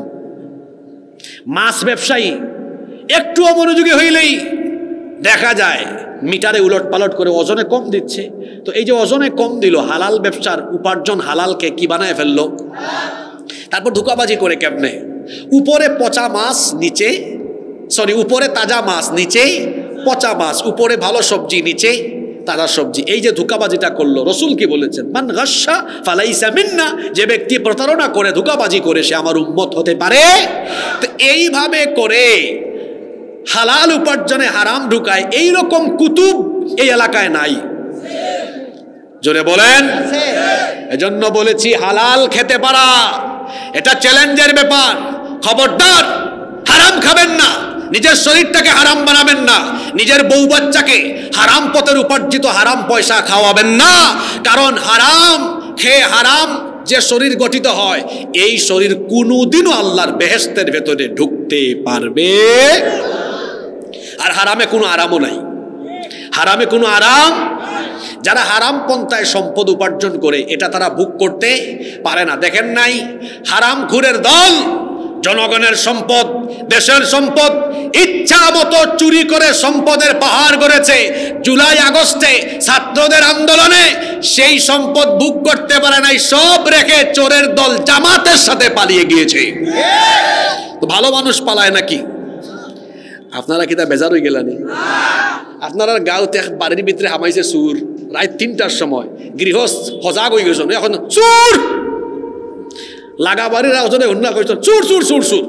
এখন ওলান আপনার এই আওয়াজ যাইতে যাইতে গেছে কি মসজিদের মুয়াজ্জিন সাবর খানো, তাই না? এখন আমি আর খালি মুখে কইতাম, এখানে গেও দিলাইছেন সুইচ মাইকো। এখন আপনার গাঁত চুর আমাইছে সব 12। এখন মানুষ যখন হুড়মুড় হুড়মুড় হইরা বাড়াইছে, এখন চুর হৌকা জানে আর তাকবো না দৌড় মারবো? চুরি করতে করতে করতে করতে যখন দেশের মানুষে বালা করে টার পাইছে এটা চুর, তখন সব মানুষ মিল্লা যখন ঐক্যবদ্ধ আওয়াজ তুলছে, তখন চুর হল আস্তে করি আলগস বাগ্যা দৌড় মারিচ্ছে। বালা মানুষ তো ফালায় না, মাতৌকা বালা মানুষ ফালায়নি। এই দেশে আমরা যারা আলিম উলামা আছি, হায় রে হায়, গত 15-16টা বছর স্টেজে উঠার আগে কত বাধা, উঠার বাদে সবক ওলা লেখা কথা অনেন হইবা অনেন হইতা নাই, সবক দেওয়া হয়। এর বাদে কত জায়গাত আলিম উলামার উপরে হামলা, আমার উপরে প্রায় 5 থেকে 6 বার হামলা করা হয়েছে। একবার তো কুমিল্লার লাকসাম আমার গাড়ি ভাঙ্গা শেষ, সন্ত্রাসী হামলা হয়েছে কয়েকবার, একদম দেশীয় অস্ত্র শস্ত্র দিয়া আমি এবং আমার সফর সাথী হলের উপরে হামলা। নিরপরাধ আলিম উলামা হলে জেলখানা ধরাইছে। ঠিক আছে নি কথা? ও ওটা করতে করতে করতে করতে হায় রে হায়, আমরা তো 15 বছর মায়ের খাইয়াও দেশও আসলাম, মামলা হামলা জুলুম নির্যাতনের পরে আমরা দেশও আসলাম। এখানে আমরা সুর নাই, আমরা অপরাধী নাই, কিন্তু আশ্চর্যের ব্যাপার হইল আমরা 15 বছর থাকতে পারলো, আপনারা 5 তারিখের বাদে 15 মিনিটও থাকতে পারছেন। খাইছিল তো খুব ভালো না নেই তাই হয়েছিলাম। আমরা দেশে এখন আবেয়া বছরই আসলা, হায় রে হায়, ই রাবেয়া বসে পার্লামেন্টও কইসন আমি ঘুম থেকে উঠতে আসো কালে সবর আগে যায় নামাজ তুকাই।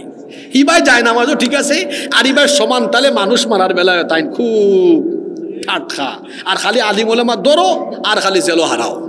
আরো কুতুব পাওয়া গেছে নারায়ণগঞ্জ, হিগুই হয় আমি 70 দেখার তাহাজ্জুদ করি, হাসানা মিশা আল্লাহ জানেন।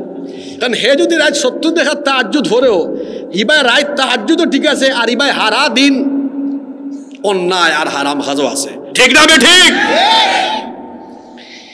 এভাবে করে গোটা বাংলাদেশকে কারবালার ময়দানে পরিণত করেছিল যারা বাংলাদেশ ছেড়ে তাদের দাদা বাবুদের দেশে বিতাড়িত হয়েছে তারা। আজকে সেখান থেকে বাংলাদেশকে অস্থিতিশীল করবার অপচেষ্টা করা হচ্ছে। আমরা বলতে চাই আমরা এই দেশে সবাই ঐক্যবদ্ধ আছি। এই দেশের বিরুদ্ধে কোনো ষড়যন্ত্র হলে জুলাই আগস্টে যারা ঐক্যবদ্ধ হয়ে দেশের মানুষ যেভাবে রাস্তায় নেমেছে ভারতীয় আধিপত্যবাদ মোকাবেলায় ঐক্যবদ্ধ হয়ে বাংলাদেশের মানুষ তাদেরকে আবারও মোকাবেলা করবে।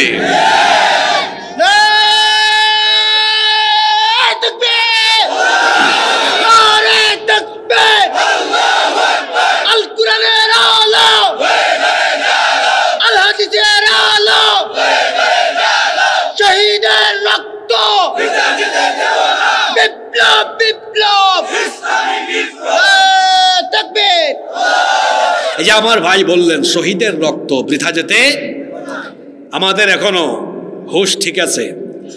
শত শত হাজার হাজার মানুষের জীবনের বিনিময়ে এই বাংলাদেশকে আমরা ভারতীয় আধিপত্যবাদ মুক্ত করেছি। এখন আমাদেরকে দেখেন না ভারতীয় চ্যানেল এই যে তথ্য সন্ত্রাস আর মিডিয়ার মাধ্যমে মিথ্যাচার ছড়িয়ে দিয়ে তারা এই দুইটা দেশের বন্ধুত্বপূর্ণ সম্পর্ককে শেষ করে দিয়েছে। ভারত যদি আমাদের সাথে প্রতিবেশী হিসাবে প্রতিবেশী সুলভ আচরণ করে আমাদের কোনো অসুবিধা, কিন্তু আপনি যদি দাদাগিরি করেন তাহলে খবর আছে। আমার দেশের উপরে দাদাগিরি করতে পারবেন ওই দেখছেন নানি, আমি যে তুরা মাঝে মাঝে সিলেটি হই, আপনারা কি তা রাগ করেননি? আমি বছরও কটা দিন মাত্র 9-10 দিন সিলেটি মাতার চান্স পাই, তো এই সুযোগ তো মিস করা উচিত নয়। আর নিজের এলাকার মানুষের সামনে কত সময় আর কন্ট্রোলের ভিতরে থাকা যায়। তো ওই যে এক রিপাবলিক বাংলা চ্যানেল আছে ময়ূখ রঞ্জন, ব্যাং জেলা লাফায় হে খালি লাফায়, আর ডিসপ্লের মাঝে বাংলাদেশের মানচিত্র আন্না কইব ও যে চট্টগ্রাম রংপুর আর সিলেট এখানে আমরা দখল করিলাম, এখানে আমরা সিলেটও হারাইছে। এ ময়ূখ রঞ্জন সিলেট তোর বাপ দাদার নাকিটা। হযরত শাহজালাল রহমতুল্লাহ আলাই 360 আউলিয়া লইয়া এই সিলেট হামাইছেন, আর সুরমা নদীর উপরে আয় রে হায় কি কারামত আল্লাহর ওলির, যায় নামাজ বিছাইয়া সিলেটাইয়া হামাইছেন। আল্লাহু আকবার। এর বাদে গৌর গোবিন্দরে সিলেট থেকে খেদায় দিছেন ময়ূখ রঞ্জন, আমরা চিনসনি, আমরা শাহজালাল রহমতুল্লাহ আলাইহের রুহানি সন্তান। আমরা শান্তিপ্রিয় যুদ্ধপ্রিয় নাই। সিংহ একটা সিংহ ঘুমাইতেছে, আপনি খানোর কাছে আইয়া খালি সুরসুরি দিরা গুতাগুতি করা, এগুর গুম যদি বাঙ্গেতে খবর আছে না নাই? মুসলমান হইল সিংহর জাতি, আমরা শান্তিপ্রিয় আছি, কিন্তু আমরা খানোর খান্দা দিয়া বেন বেন বেন বেন করলে আর আমরা শরীরের উপরে উঠে গেলে আমরা ঘুমটাকে জাগিয়া উঠলে অবস্থা কিন্তু খুব একটা ভালো হইতো না। লেখক গেছেন হয় আমরা সিলেটও বলে তারা দখল করিল, তো ইখান বলে আসামর লোকে, তা আমরাও হইলাম ওইয়া হামাও হামানির বাদে বুঝবাই কিলা বা দাম দেই। ঠিক আছে নি কথা? যদি গৌর গোবিন্দের উত্তরসূরিরা সিলেটের দিকে তাদের হাত বাড়ায়, শাহজালালের উত্তরসূরিরা গৌর গোবিন্দের উত্তরসূরিদেরকে মোকাবেলা করার জন্য প্রস্তুত আছে। সম্মানিত ভাইয়েরা, আমি বলছিলাম আমাদের এই দেশের সার্বভৌমত্ব রক্ষার ক্ষেত্রে আমাদের সবাইকে ঐক্যবদ্ধ থাকতে হবে। আমরা সবাই এক থাকবো ইনশাআল্লাহ। বলছিলাম হারামে আরাম নাই, হারাম উপার্জন করলে হারাম রেখে পালিয়ে যেতে হয়, কিন্তু হালাল অল্প যদি হয় এই অল্পের ভেতরে যিনি বরকত দিয়ে আপনাকে ভরপুর করে দিবেন তিনি কে? আল্লাহ। এজন্য আমার যুবক ভাইয়েরা যারা আছেন, যারা ব্যবসা করছেন, সামনে যারা চাকরি করবেন, ব্যবসা করবেন, আমাদেরকে সিদ্ধান্ত নিতে হবে আমরা কেউ হারামের দিকে আমাদের মনোযোগ নিব না, আমরা হালাল খাবো, হালাল পন্থায় উপার্জন করব, এতে আমাদেরকে বরকত দিবেন কে? কিচ্ছা একটা মনে হয়ে গেছে হইতাম নি, সুনামগঞ্জের এক কুখ্যাত হারামখোর হজর টাইম আইছে আর হজর ব্যবস্থা হইরা গেছে হজ, আর দবদবে সাদা ইহরামর কাপড় ফিন্দিয়া ইবাই জেদ্দা বিমানবন্দরে নামার বাদেও আরম্ভ করেছে তালবিয়া, লাব্বাইক আল্লাহুম্মা লাব্বাইক। হজর তালবিয়া পর আরম্ভ করছি, কেন অর্থ কিতা? ইয়া আল্লাহ আমি হাজির হয়ে গেছি, ইয়া আল্লাহ আমি হাজির হয়ে গেছি। আল্লাহ কইরা কিতারে বাটফার, সারাটা বছর মানুষের হক মাইরা খাস, আলগা পয়সা খাস, বিচার আচার খরচ আর মানুষরে খালি জাগা জমিনের আইল টেলাটেলি কইরা, এর বাদে হারাম খাইতে খাইতে আস্থা শরীর হারাম বানাইয়া অঙ্কইয়া কইরে আল্লাহ আমি হাজির হয়ে গেছি। হন তোর মতো হারাম কুরোর হাজিরা অ্যাটেন্ডেন্স আমি আল্লাহ কবুল করলাম না। মনে রাখতে হবে, হারাম খেয়ে যেই ব্যক্তি হারাম শরীর নিয়ে ইবাদত করে, তার নামাজ রোজা হজ যাকাত দান সদকা কোনো ইবাদত কোনো দোয়া আল্লাহর দরবারে কবুল হয়। ইবাদত এবং দোয়া কবুলের পূর্ব শর্ত হলো, জোরে বলেন কি? খাওয়া। তাহলে আমরা আজকে এখানে সিদ্ধান্ত নিব, প্রতিজ্ঞাবদ্ধ হব, এক পয়সাও আমরা হারাম খাবো না। রাজি আছেন সবাই? 2 নম্বর পয়েন্টে কি বললাম? হারাম খাওয়া, অবৈধ পথে অন্যায় পথে হারাম পথে উপার্জন করা, হারাম খাওয়া সগীরা গুনাহ না কবিরা গুনাহ? আল্লাহ এই গুনাহ থেকে আমাদেরকে বাঁচাও, বলে না আমিন। যারা উবাই রয়েছেন খমর খিতা বিশুটি গেল না কিতা বই রোকা বইলে সোয়া বইব ইনশা। তাহলে কয়টা কবিরা গুনার কথা বললাম? বাকি আছে কয়টা? এই 3টা খুবই জরুরি কথা, আপনারা শুনবেন তো? না কষ্ট হচ্ছে সবার? নাম্বার 3 নাম্বার, মানুষের হক নষ্ট করা। এটা সগীরা গুনাহ না কবিরা গুনাহ? মানুষের হক নষ্ট করা। হক হলো 2 প্রকার, হাক্কুল্লাহ, হাক্কুল ইবাদ। আল্লাহর হক, বান্দার হক। আল্লাহর হক কি? নামাজ রোজা হজ যাকাত আল্লাহর ইবাদত বন্দেগী, এগুলো কার হকের সাথে সংশ্লিষ্ট?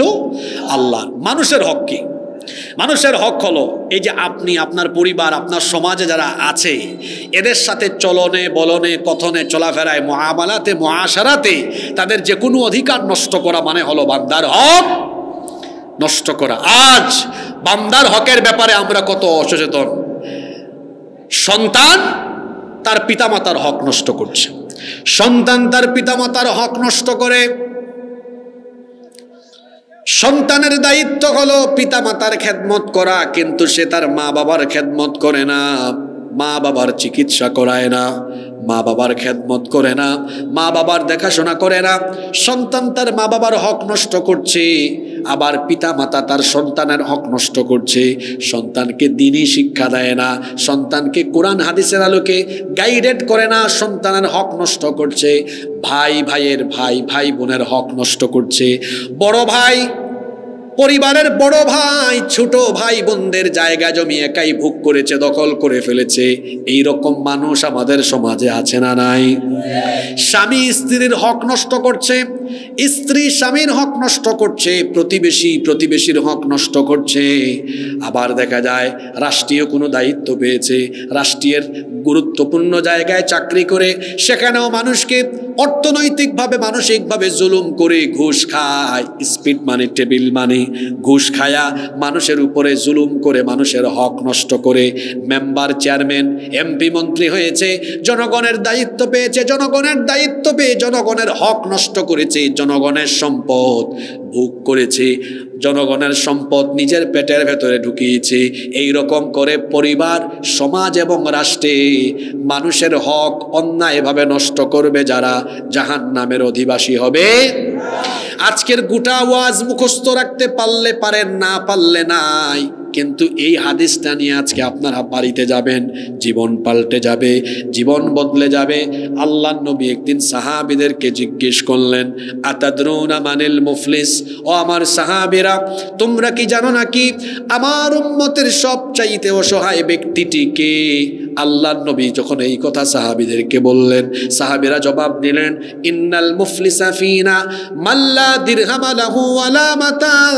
ওগো আমাদের নবী, আমাদের মধ্যে সবচাইতে অসহায় হলো সেই ব্যক্তি যার কাছে টাকা পয়সা নাই, যার বাড়ি ঘর ভিটা মাটি সহায় সম্পদ কিছুই নাই, সেই ব্যক্তি হলো আমাদের উম্মতের সবচাইতে অসহায়। ও পিছনে দেখা যাচ্ছে কয়েকজন যুবক ভাই কথা বলছেন, এদিকে তাকান, এটা আপনাদের জন্য। আল্লাহর নবী বললেন, বলো তো আমার উম্মতের সবচাইতে অসহায় ব্যক্তিটি কে? সাহাবীরা বললেন, যার টাকা নাই, পয়সা নাই, ভিটামাটি ঘর বাড়ি সহায় সম্পদ কিছুই নাই, সে হলো আমাদের উম্মতের সবচাইতে অসহায়। আল্লাহর নবী বললেন, না, আমার উম্মতের সবচাইতে অসহায় কোন ব্যক্তি? শোনো, ইন্নাল মুফলিসা ফি উম্মতি ইয়াতি ইয়াউমাল কিয়ামাতি বিসালাতিন ওয়া সাওমিন ওয়া যাকাতিন। আল্লাহর নবী বললেন, নিশ্চয় আমার উম্মতের সবচাইতে অসহায় হলো সেই ব্যক্তি যেই ব্যক্তি নামাজি, রোজাদার, হজ করে, যাকাত দেয়, নেক আমল করে। বলেন তো, নামাজ, রোজা, হজ, যাকাত, নেক আমল করে কোনো মানুষ কি অসহায় হয় নাকি জান্নাতি হয়? কিন্তু আল্লাহর নবী বললেন, নামাজি, রোজাদার, হজ, যাকাত, দান সদকা, নেক আমল করেও কিয়ামতের মাঠে উঠে কিছু মানুষ অসহায় হয়ে জাহান্নামী হবে। সাহাবীরা তখন বললেন, শুনতেছেন আপনারা? সাহাবীরা তখন বললেন, এত নামাজ, রোজা, হজ, যাকাত, দান সদকা, এত এত নেক আমল করে কিয়ামতের মাঠে এত আমলদার একজন মানুষ অসহায় হয়ে কিভাবে জান্নাতি হয়? আমরা তো বুঝলাম না। আল্লাহর নবী তখন বললেন, দাঁড়াও আমি বুঝাই দিচ্ছি। আমার দিকে তাকান, কত ডেঞ্জারাস একটা কথা। নামাজ, রোজা, হজ, যাকাত, দান সদকা, এত নেক আমল নিয়ে কিয়ামতের ময়দানে উঠলো। আল্লাহর নবী বললেন, এত নেক আমল থাকলো এই ব্যক্তি অসহায় হয়ে শেষ পর্যন্ত কোথায় যাবে? আমার দিকে তাকান, এই যে একটা পোস্টার দেখছেন আপনারা, এই পোস্টারের এই পাশে লেখা আছে না? আছে কি না? এই পাশে আছে কিছু। এক ব্যক্তি হাসরের মাঠে উঠবে, সবার হাতে আমলনামা দেওয়া হবে। ওই ব্যক্তির হাতে আমলনামা পাওয়ার পরে সে অবাক, খুশি হয়ে যাবে। পুরা আমলনামায় দেখবেন নেক আমল আর নেক আমল। ওই যে দুনিয়াতে নেক আমল করেছে, আজকে যে আপনারা মাহফিলে আসলেন, এটার সওয়াব কি আপনারা পান নাই? ফেরেশতা সওয়াব লিখেছে, এই সওয়াবটাও থাকবে। এই যে সওয়াব লেখা আছে, কিয়ামতের ময়দানে এই ব্যক্তি হাতে আমলনামা দেখে খুশি, হায় হায়, পুরা পৃষ্ঠা, পুরা আমলের খাতা নেক আমল আর নেক আমল, আমার জান্নাত আর কে ঠেকায়?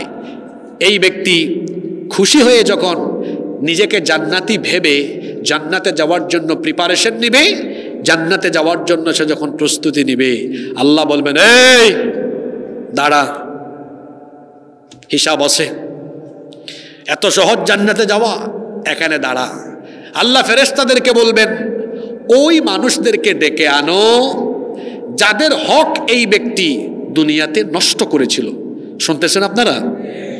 এই ব্যক্তি টাকা পয়সা ছিল, মা বাপের সেবা যত্ন করে নাই, খাদমত করে, তার মা বাপকে লাইনে দাঁড় করাও। এই ব্যক্তি মেম্বার ছিল, মানুষের টিন চুরি করেছে, মানুষের চাল চুরি করেছে, যত মানুষের চাল টিন চুরি করছে ক্ষতিগ্রস্ত মানুষকে লাইনে আনো। এই ব্যক্তি গ্রামে পাতি নেতা ছিল, তার এলাকার ইসলামী আন্দোলনের কর্মীদের উপরে মিথ্যা মামলা দিয়ে, মিথ্যা মামলায় জেল কাটিয়েছিল, তার পরিবার তার থেকে বঞ্চিত হয়েছে, সব ক্ষতিগ্রস্ত মানুষকে লাইনে দাঁড় করাও। ওই ব্যক্তিদেরকে ডেকে আনো যাদেরকে মিথ্যা মামলায় অন্যায়ভাবে ফাঁসি দেওয়া হয়েছে, এদেরকে লাইনে দাঁড় করাও। এইভাবে করে এই ব্যক্তি যত মানুষের হক নষ্ট করেছে ক্ষতিগ্রস্ত সব মানুষকে এনে লাইনে দাঁড় করানো হবে। কথা কি শোনা যাচ্ছে? এরপরে আল্লাহ বলবেন, দাঁড়া, তুই দুনিয়াতে এত মানুষের হক নষ্ট করে এসেছিস, এই ক্ষতিগ্রস্ত মানুষ তোর কাছে বিচারও চায় নাই, বিচার চাইতেও পারে নাই, মুখ খুললে আরো হামলা হয়েছে। আজ বিচার করবেন কে? আমাদের ট্রাইব্যুনাল মাঝে মাঝে ক্যাঙ্গারু ট্রাইব্যুনাল হয়ে যায়, কিন্তু আল্লাহ ট্রাইব্যুনালের বিচারপতি কে? আলাইসাল্লাহু বিআহকামিল হাকিমিন, আল্লাহর চাইতে শ্রেষ্ঠ কোনো বিচারক আর নাই। এবার আল্লাহ বলবেন, এই ক্ষতিগ্রস্ত মানুষ, এই ব্যক্তি যে তোমাদের এত হক নষ্ট করলো, তোমরা এখন ক্ষতিপূরণ কি চাও? আচ্ছা বলেন তো, কিয়ামতের ময়দানে মানুষ কি ক্ষতিপূরণ টাকা পয়সা চাইবে না নেকি চাইবে? আরো জোরে বলেন, কি চাইবে? তারা বলবে, আল্লাহ আজকে আমাদের নেকি দরকার, আমাদেরকে নেকি দেন। তখন আল্লাহ তাআলা বলবেন, তুমি হাতে যে আমলনামা আছে এদের হক নষ্ট করেছো, এখন তারা ক্ষতিপূরণ হিসাবে নেক আমল চাইছে, তুমি তোমার আমলনামা থেকে এদেরকে নেকি দাও। এবার এই ব্যক্তি তার নিজের আমলনামা থেকে নেকি ট্রান্সফার করবে, তার নিজের আমলনামা থেকে নেকি ট্রান্সফার করতে করতে, জানি না দেখা যাচ্ছে কিনা, নেকি ট্রান্সফার করতে করতে করতে করতে পুরা নেকির খাতা হয়ে যাবে জুরে মাতুকা। কি হয়ে যাবে? ব্ল্যাঙ্ক, খালি, একদম শেষ। তার আমল নামায় নেকি শেষ, পাওনাদারের লাইন এখনো, জোরে বলেন, পাওনাদারের লাইন এখনো বাকি, পাওনাদারের লাইন এখনো। আল্লাহর নবী বলেছেন এত নামাজ, এত রোজা, হজ, যাকাত, দান, সদকা, এত নেক আমল করেও মানুষের হক নষ্ট করার কারণে কিয়ামতের দিন নিজের আমল মানুষকে ক্ষতিপূরণ হিসাবে দিয়ে দিয়ে দিয়ে দিয়ে মুহূর্তের মধ্যে আমল শূন্য হয়ে জাহান্নামে যাবে যেই ব্যক্তি, আমার উম্মতের সবচাইতে অসহায় হলো সেই ব্যক্তি। ঠিক ঠিক কওয়া ইতা ফ্যাশন বাদ দেউকা, আল্লাহ রসুলের হাদিস আপনি ঠিক কইলেও ঠিক, ঠিক না হইলেও আপনি ঠিক হই যুকা। এখন আপনি হোকা মানুষের হক মাইরা খাইবানি, জোরে মাতুকা মানুষের হক মাইরা খাইবানি। মানুষের হক মাইরা খাইলে নিজের আমল থাকতো নাই, কিয়ামতের দিন সব আমল যাইবগি, ক্ষতিগ্রস্ত হলোর গেছে দিয়া নিজে আমল শূন্য হইয়া কোন জায়গায় যাওয়া লাগবো? আরো জোরে, কোন জায়গায় যাওয়া লাগবো? তাহলে আমরা কি মানুষের হক নষ্ট করব? আরো জোরে বলেন, মানুষের হক নষ্ট করব? কারণ অন্যায় ভাবে মানুষের হক নষ্ট করা সগীরা গুনাহ না কবিরা গুনাহ? তাহলে আমরা কয়টা কবিরা গুনাহ নিয়ে কথা বললাম? জোরে বলেন দেখি তো, মুখস্থ রাখতে পেরেছেন কিনা। 1 নাম্বার কি বলেছি? নামাজ ছেড়ে দেওয়া কি গুনাহ? 2 কি খাওয়া? হারাম খাওয়া কবিরা গুনাহ, খেতে হবে হালাল। 3 নাম্বার পয়েন্ট কি বললাম? মানুষের হক। যে 3টা পয়েন্ট বললাম এগুলো সমাজে নাই তো? আসেন তো পরের 2টা দেখি আছে না নাই। 4 নাম্বার, আগেও হচ্ছে আছে, আগে তো হুনা লাগবো। 4 নাম্বার পয়েন্ট, জিনা ব্যভিচারে লিপ্ত হওয়া সগীরা গুনাহ না কবিরা গুনাহ? যুবক ভাইদের আলোচনা চলে এসেছে, যুবক ভাইরা কি রেডি? খবরদার, বিবাহের আগে বিবাহ বহির্ভূত হারাম রিলেশন করে নিজের যৌবনকে নষ্ট করবেন না। যারা পড়াশোনা করো, তোমরা যারা স্কুলে পড়ো, কলেজে পড়ো, মাদ্রাসায় পড়ো, আমি আমার প্রিয় ছাত্র ভাইদেরকে বলছি, ছাত্র জীবনে নারীর ফিতনায় পড়ে যেও না। ছাত্র জীবনে যদি মেয়ের ফিতনায় পড়ে যাও, তোমার ছাত্রত্ব শেষ হবে, ক্যারিয়ার নষ্ট হবে, জীবনটা ধ্বংস হয়ে যাবে। মেয়েদেরকে সম্মান করো। আল্লাহ কোরআনে বলেছেন, কুল লিল মুমিনিনা ইয়াগুদ্দু মিন আবসারিহিম। নবী মুমিন পুরুষদেরকে বলেন তারা যেন তাদের চক্ষুকে পরনারী থেকে নিম্নগামী করে। আবার যুবকদের ব্যাপারে আল্লাহর নবী বিশেষভাবে বলেছেন, ইয়া শাবাবাল ইসলাম, হে ইসলামের যুবকেরা, গদ্দু আবসারুকুম, তোমাদের চক্ষুকে হেফাজত করো। আল্লামা ইমাম কুরতুবী রহমতুল্লাহ আলাইহি তিনি বড় দামি একটা কথা বলেছেন, খুব সুন্দর একটা কথা বলেছেন। তিনি বলেছেন, চক্ষু হলো হৃদয়ের আয়না। চক্ষু হলো হৃদয়ের। চক্ষু দিয়ে যদি কোনো মানুষ দেখে, দেখার পরে সে ওই জিনিস ভাবতে থাকে, তারপরে অ্যাকশনে নামে। এজন্য তিনি বলেছেন, চক্ষুকে যে ব্যক্তি অশ্লীলতা থেকে হেফাজত করতে পারে, ওই ব্যক্তি অশ্লীলতা থেকে বাঁচতে পারে। সুবহানাল্লাহ। এজন্যই তো আল্লাহর নবী বলেছেন, হে যুবকেরা, চক্ষুকে নিয়ন্ত্রণ করো, চক্ষুটাকে হেফাজত করো। ওয়াগাদ্দু ফুরুজাকুম, তোমাদের লজ্জাস্থানের হেফাজত করো। বিবাহ বহির্ভূত হারাম রিলেশন করো না, হারাম সম্পর্ক করো না, গার্লফ্রেন্ড বানায়া গার্লফ্রেন্ডের পিছনে ঘোরাঘুরি করো না। আল্লাহ নবী বলেছেন, যদি কোনো যুবক তার চরিত্র ঠিকঠাক রাখে, চরিত্র হেফাজত করে, সে যদি তার চরিত্রের জিম্মাদারি গ্রহণ করে, আল্লাহ নবী বলেছেন, আদমানু লাহুল জান্নাহ, কিয়ামতের দিন ওই যুবকের জন্য আমি রাসূল নিজে জান্নাতের জিম্মাদার হয়ে যাব। আচ্ছা, আওয়াজ কি শোনা যাচ্ছে? শোনা যাচ্ছে না? আলহামদুলিল্লাহ। তাহলে আমার যুবক ভাইয়েরা, আপনারা যদি আপনাদের চরিত্র ঠিক রাখতে পারেন, আপনাদের জন্য জান্নাতের জিম্মাদার হয়ে যাবেন মুহাম্মাদুর রাসূলুল্লাহ সাল্লাল্লাহু। এর জন্য বলছি আমি, বিবাহ বহির্ভূত হারাম রিলেশন ছেড়ে দাও, গার্লফ্রেন্ড বানানো ছেড়ে দাও, মেয়েদের পিছনে ঘুরঘুর করা এটা অসভ্য ছেলেদের কাজ। তুমি কেন মেয়েদের পিছনে ঘুরঘুর করবা? বরং নিজেকে এমন জায়গায় নিয়ে যাও, পড়াশোনা করে ক্যারিয়ারকে উন্নত করো, নিজের চরিত্র ডেভেলপ করো। তুমি যখন নিজের চরিত্র আর নিজের ক্যারিয়ার ডেভেলপ করতে পারবে, তোমার মতো ছেলে মেয়ের পিছনে ঘোরা লাগবে না। এই বাতিরকান্দি আর সাতকের সুন্দরী সুন্দরী মেয়ের বাপ তোমার মতো ছেলের পিছে ঘুরঘুর ঘুরঘুর করবে, তার মেয়ে তোমার কাছে বিয়ে দেওয়ার জন্য। তাহলে যুবক ভাইয়েরা কি মেয়েদের পিছনে ঘুরবে না ঘুরাবে? জোরে বলেন, ঘুরবে না ঘুরাবে? চরিত্র হবে ইউসুফ আলাইহিস সালামের মতো, যাকে রব্বুল আলামিন এই দুনিয়ার অর্ধেক সৌন্দর্য দিয়েছিলেন, যার রূপে মুগ্ধ হয়ে মিশরের সুন্দরের রূপসী নারীরা ফল কাটতে গিয়ে নিজেদের আঙ্গুল কেটে ফেলে দিয়েছিল।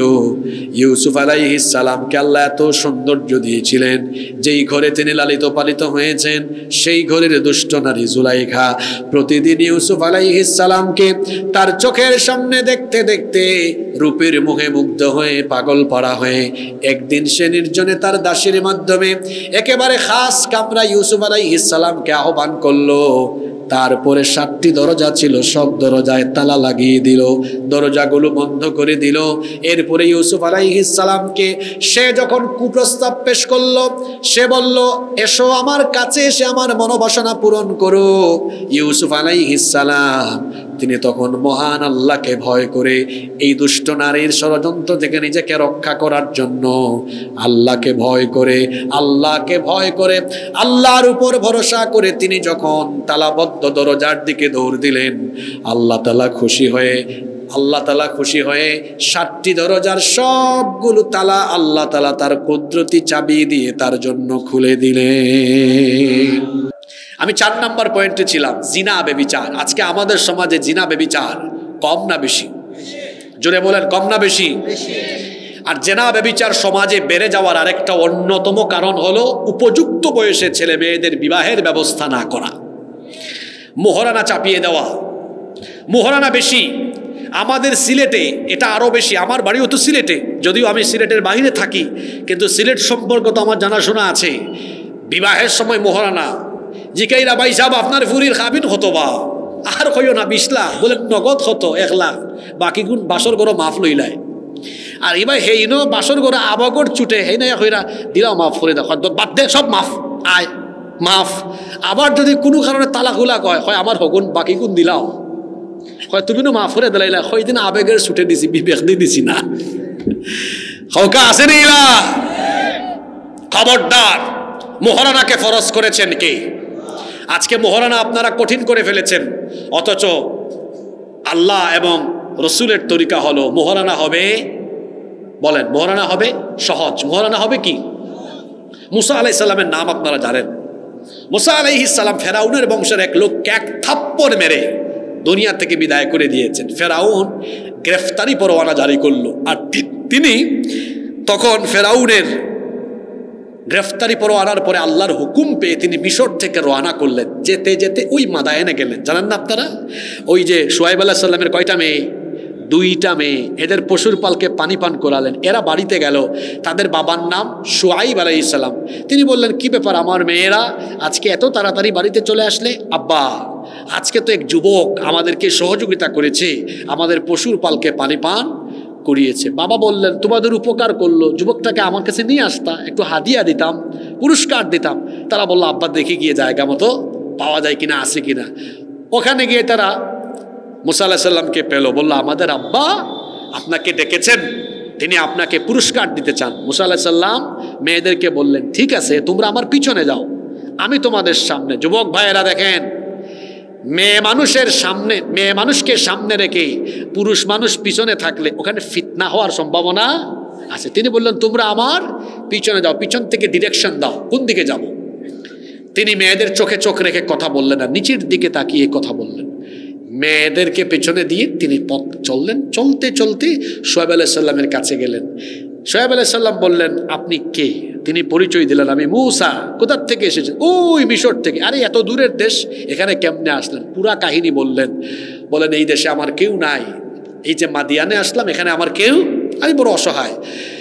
তখন মেয়েরা বলল, আব্বা এই লোকটা তো অসহায়, তার এখানে কেউ নাই, এক কাম করেন, আমাদের তো কোনো ভাই নাই, ঘরে কোনো পুরুষ মানুষ নাই, আপনি একজন বুড়া মানুষ, এই বিশাল পশুর পাল আছে, এত সহায় সম্পদ দেখাশোনা করার মানুষ নাই, এই লোকটাকে আমাদের বাসায় চাকরি দেন, চাকরি দিয়ে কর্মচারী হিসাবে রেখে দেন, কারণ এই লোকটা বিশ্বস্ত এবং শক্তিশালী। কয়টা কথা বললো?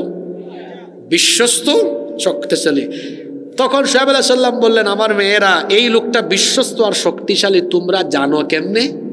তখন মেয়েরা বলল, আব্বা পশুর পালকে পানি পান করানোর সময় যে কুয়ার ঢাকনা আছে না, যেটা সরাইতে কয়েকজন মানুষ লাগে, উনি একা 1 হাত দিয়ে ঢাকনা এটা সরাই দিয়েছেন।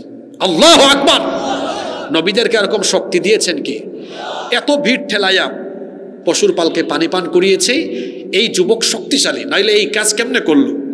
তাদের বাবা বললেন, তা আমানতদার কেন বলছো, বিশ্বস্ত কেন বলছো? আব্বা, আপনি যখন পাঠাইলেন আমাদের চোখের দিকে তাকাইয়া কথা বলে না।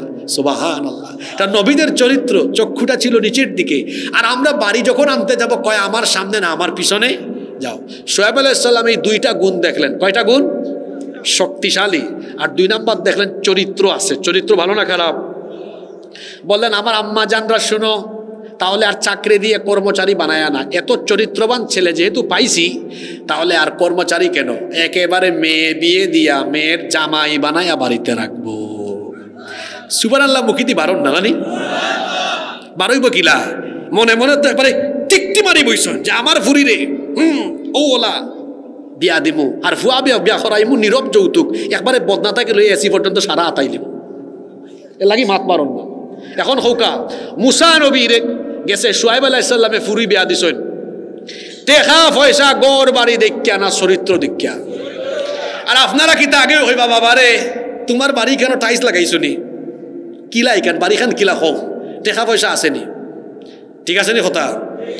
এখন হৌকা আমার অবিবাহিত মিসকিন ভাই হলে না আসো না নিবা, তোমার পক্ষে তোরা মাত মারতে যাই কি, তোমার মনের দুঃখ আমি বুঝি। এখন 23-24 বছর 25 বছর একটা ফুয়াই বিয়া করের, তারে জিকাইরা তোমার বাড়িঘর আসেনি, তোমার গাড়ি বাড়ি সকলতা হয়ে গেছে নি। যুবক ভাই হল ই চাচারে জিকাইবা, ই ফুরির বাপরে, ও চাচা আমার বয়স আপনার কিতা আছিল রে বাবা, জাগাত দরা খাইলিবা। 24-25-26 বছর বয়স যার গেছে গাড়ি বাড়ি আছে, এটা তার না, এটা তার বাপ দাদা তাকে পাইছে। বাপ দাদার পরিচয়ে যে চলে একটা গাদা, আর নিজের পরিচয়ে যারা চলে তারা শাহজাদা। আপনার ফুরিরে গাদার গেছে বিয়া দিবা না, শাহজাদার গেছে বিয়া দিবা। তুরা টাকা কামায় 15-20 হাজার টাকা, কিন্তু হালাল পথে চলে, দাড়ি উড়ি আছে, নমাজও পড়ে, হক ফতে চলে, ই বালা ফুয়া শাহজাদা, ই ফুয়ার গেছে বিয়া দেলাউকা, আপনার ফুরি হারা জীবন সুখে থাকবো। সুবহানাল্লাহ। আর হও তার বাফর গাছ থেকে পাইছে বিল্ডিং, এটা বাফর গাছ থেকে মোটর সাইকেল, আর বাফর পরিচয় ফুটানি চলে, ই গাদার গেছে ফুরি বিয়া দিলে আপনার ফুরিও আস্তে আস্তে গাদি হয়ে যাব। এত ফুটানি করে বাফর পরিচয়ে, ফুরি বিয়া দিবা শাহজাদার গেছে, কোনো গাদার গেছে। আর বিয়া শাদিত মহারানা ক্ষমা করা ইতা কিতা 20 লাখ 30 লাখ একটা টাকা নগদ দেন। এখন হুনকা ও যে বিয়ার ঘটনাত আসলাম, কিচ্ছাই কেন হুন্ডানি আপনারা মুসা আলাইহিস সালাম কইলা, আপনার যে আপনার ফুরি বিয়া দিলে ইতা কইরা আমার গেছে, আমার তো মোহরানা দেওয়ার মতো কোনটাও আমার গেছে হুন্ডানি মাত। আর আপনার ফুরি বিয়া করলে আমি কিলা মোহরানা দিতাম। এখন শুআইব আলাইহিস সালাম কইলা, এত বালা এগু ফুয়া পাইছি, এখন মোহরানার লাগে ছাড়িতাম নেই। কইলা আচ্ছা ঠিক আছে, তুমি আমার গরো আমার বাড়ির থাকবাই 8 বছর, আর যদি বালা লাগে তে আরো 2 বছর বাড়াই 10 বছর থাকবাই। ও যে 10 বছর বা 8 বছর আমার বাড়ির থাকবাই, আমার এই পশুর পাল বা আমার সম্পদ যা আছে এটা দেখাশোনা করবাই। আমার মেয়েরে বিয়া দিলাম, 10 বছর আমার বাড়ির ডিউটি পালন করিয়া আমার সব দেখাশোনা করবাই। এই চুক্তির ভিত্তিতে ওটারে মোহরানা বানাইয়া আমার ফুরি তোমার কাছে বিয়া দিলাই। সুবহানাল্লাহ। হৌকা বাপ হইয়া নিজের ফুরির বিয়ার মোহরানা তাই সহজ করি দিলা না কঠিন করি দিলা? আর আপনারা কিতা হট করে হইলিবা 30 লাখ দেওয়া লাগবে, তার সম্পদ বেচলে হইতো না 30 লাখ, এবার গাঁত ফুটানি দেখাইলা আমার ফুরির খাবির হইল 30 লাখ। ঠিক আছে নি কথা? বিয়াত খাবি নইব ক্যাশ নগদ, হ্যাঁ বাকি রাখা তো নাজায়েজ নাই, কিন্তু সুন্নতি তরিকা হইল, সুন্নাহ সম্মত হইল, ক্যাশ দিলে এবার সহজ করে দৌকা যাতে ফুয়ানদের তাড়াতাড়ি বিয়া করতে পারে।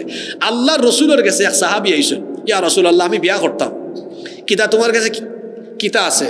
কোনটাও নাই। একজনে কইলা বাড়িতে লোহার একটা আংটি আছে। আল্লাহ রসুলে কইলা লোহার আংটি একটা লিয়াও। কিতার আংটি? ও লোহার আংটি বেচা তুরা কয়েক দিরহাম পাওয়া গেছে, ও সামান্য কয়েক দিরহাম রে মোহরানা বানাইয়া আল্লাহ রসুল এই সাহাবীর বিয়া দিছেন। আরো সাহাবী আর আরেক বেটি বিয়া দিতে আল্লাহ রসুল এই দুজন রে, এই এত গরিব হইলা আমার কোনটাও নাই।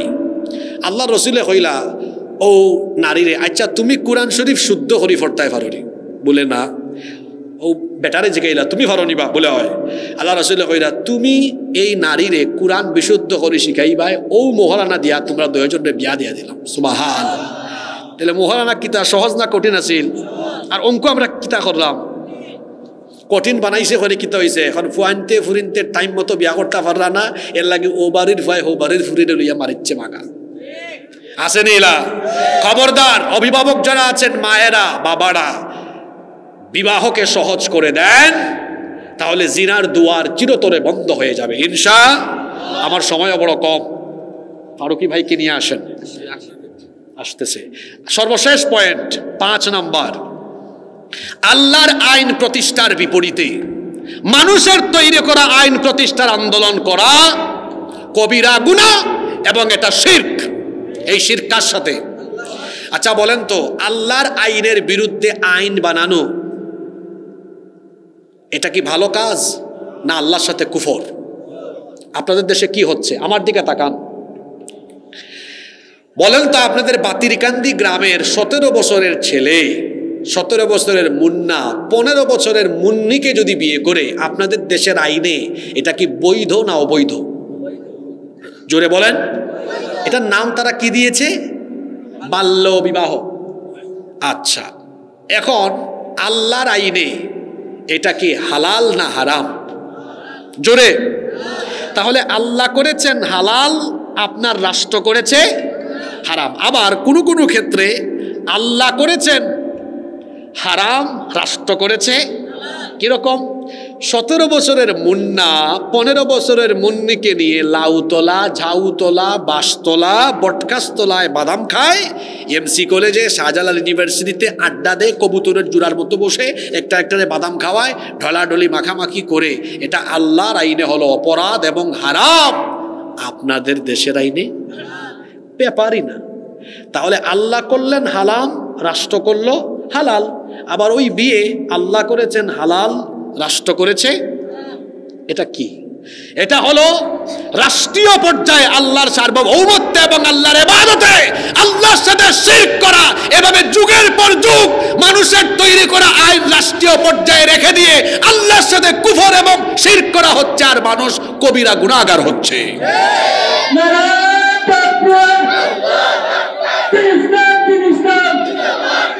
এখন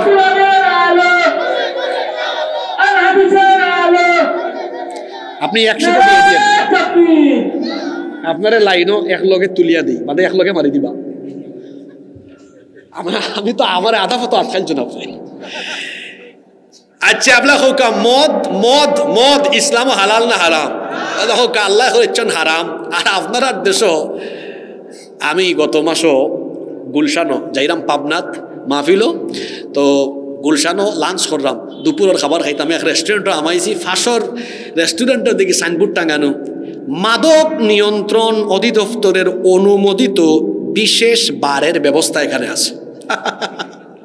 ওই দর্শন দিয়ে খারবার আল্লাহ করছেন হারাম, আর তারা করছে সীমিত পরিসরে মাতুকা আসেনি। আর কি যাত শয়তানি নাম, মাদক নিয়ন্ত্রণ অধিদপ্তর, এটার নাম হওয়া উচিত আছিল মাদক নির্মূল অধিদপ্তর। এখন তারা নিয়ন্ত্রণ অধিদপ্তর নাম রাখিয়া নিয়ন্ত্রিত মাত্রায় খাওয়ায়। আপনারা আসেই পারলে কইলাম নিকা। তাহলে আল্লাহ করছেন হারাম, রাষ্ট্র করছে। এইভাবে করে মানব রচিত আইন সমাজে প্রতিষ্ঠা করে যদি কেউ এই মানব রচিত মতবাদ বা আইনের পক্ষে থাকে, আন্দোলন করে, সংগ্রাম করে, এই ব্যক্তি কবিরা গুনাহে লিপ্ত। খবরদার, যারা মানুষের তৈরি করা আদর্শ সমাজে দেশে কায়েম করতে চায়, আমরা তাদের সাথী হব না। যারা মানুষের তৈরি করা আইন কানুনের পরিবর্তে, জমিন হলো আল্লাহর, আল্লাহর জমিনে আল্লাহর কোরআনের আইন বাস্তবায়ন করতে চায়, সেই সকল মানুষদের সাথে যারা থাকবে, আল্লাহর সন্তুষ্টির পথে তারা থাকবে। আল্লাহু আকবার। এজন্য আমরা সবাই মানব রচিত মতবাদ আন্দোলনের সংগ্রাম বাদ দিয়ে আমরা সবাই আল্লাহর আইনের পক্ষে থাকবো। রাজি আছেন সবাই?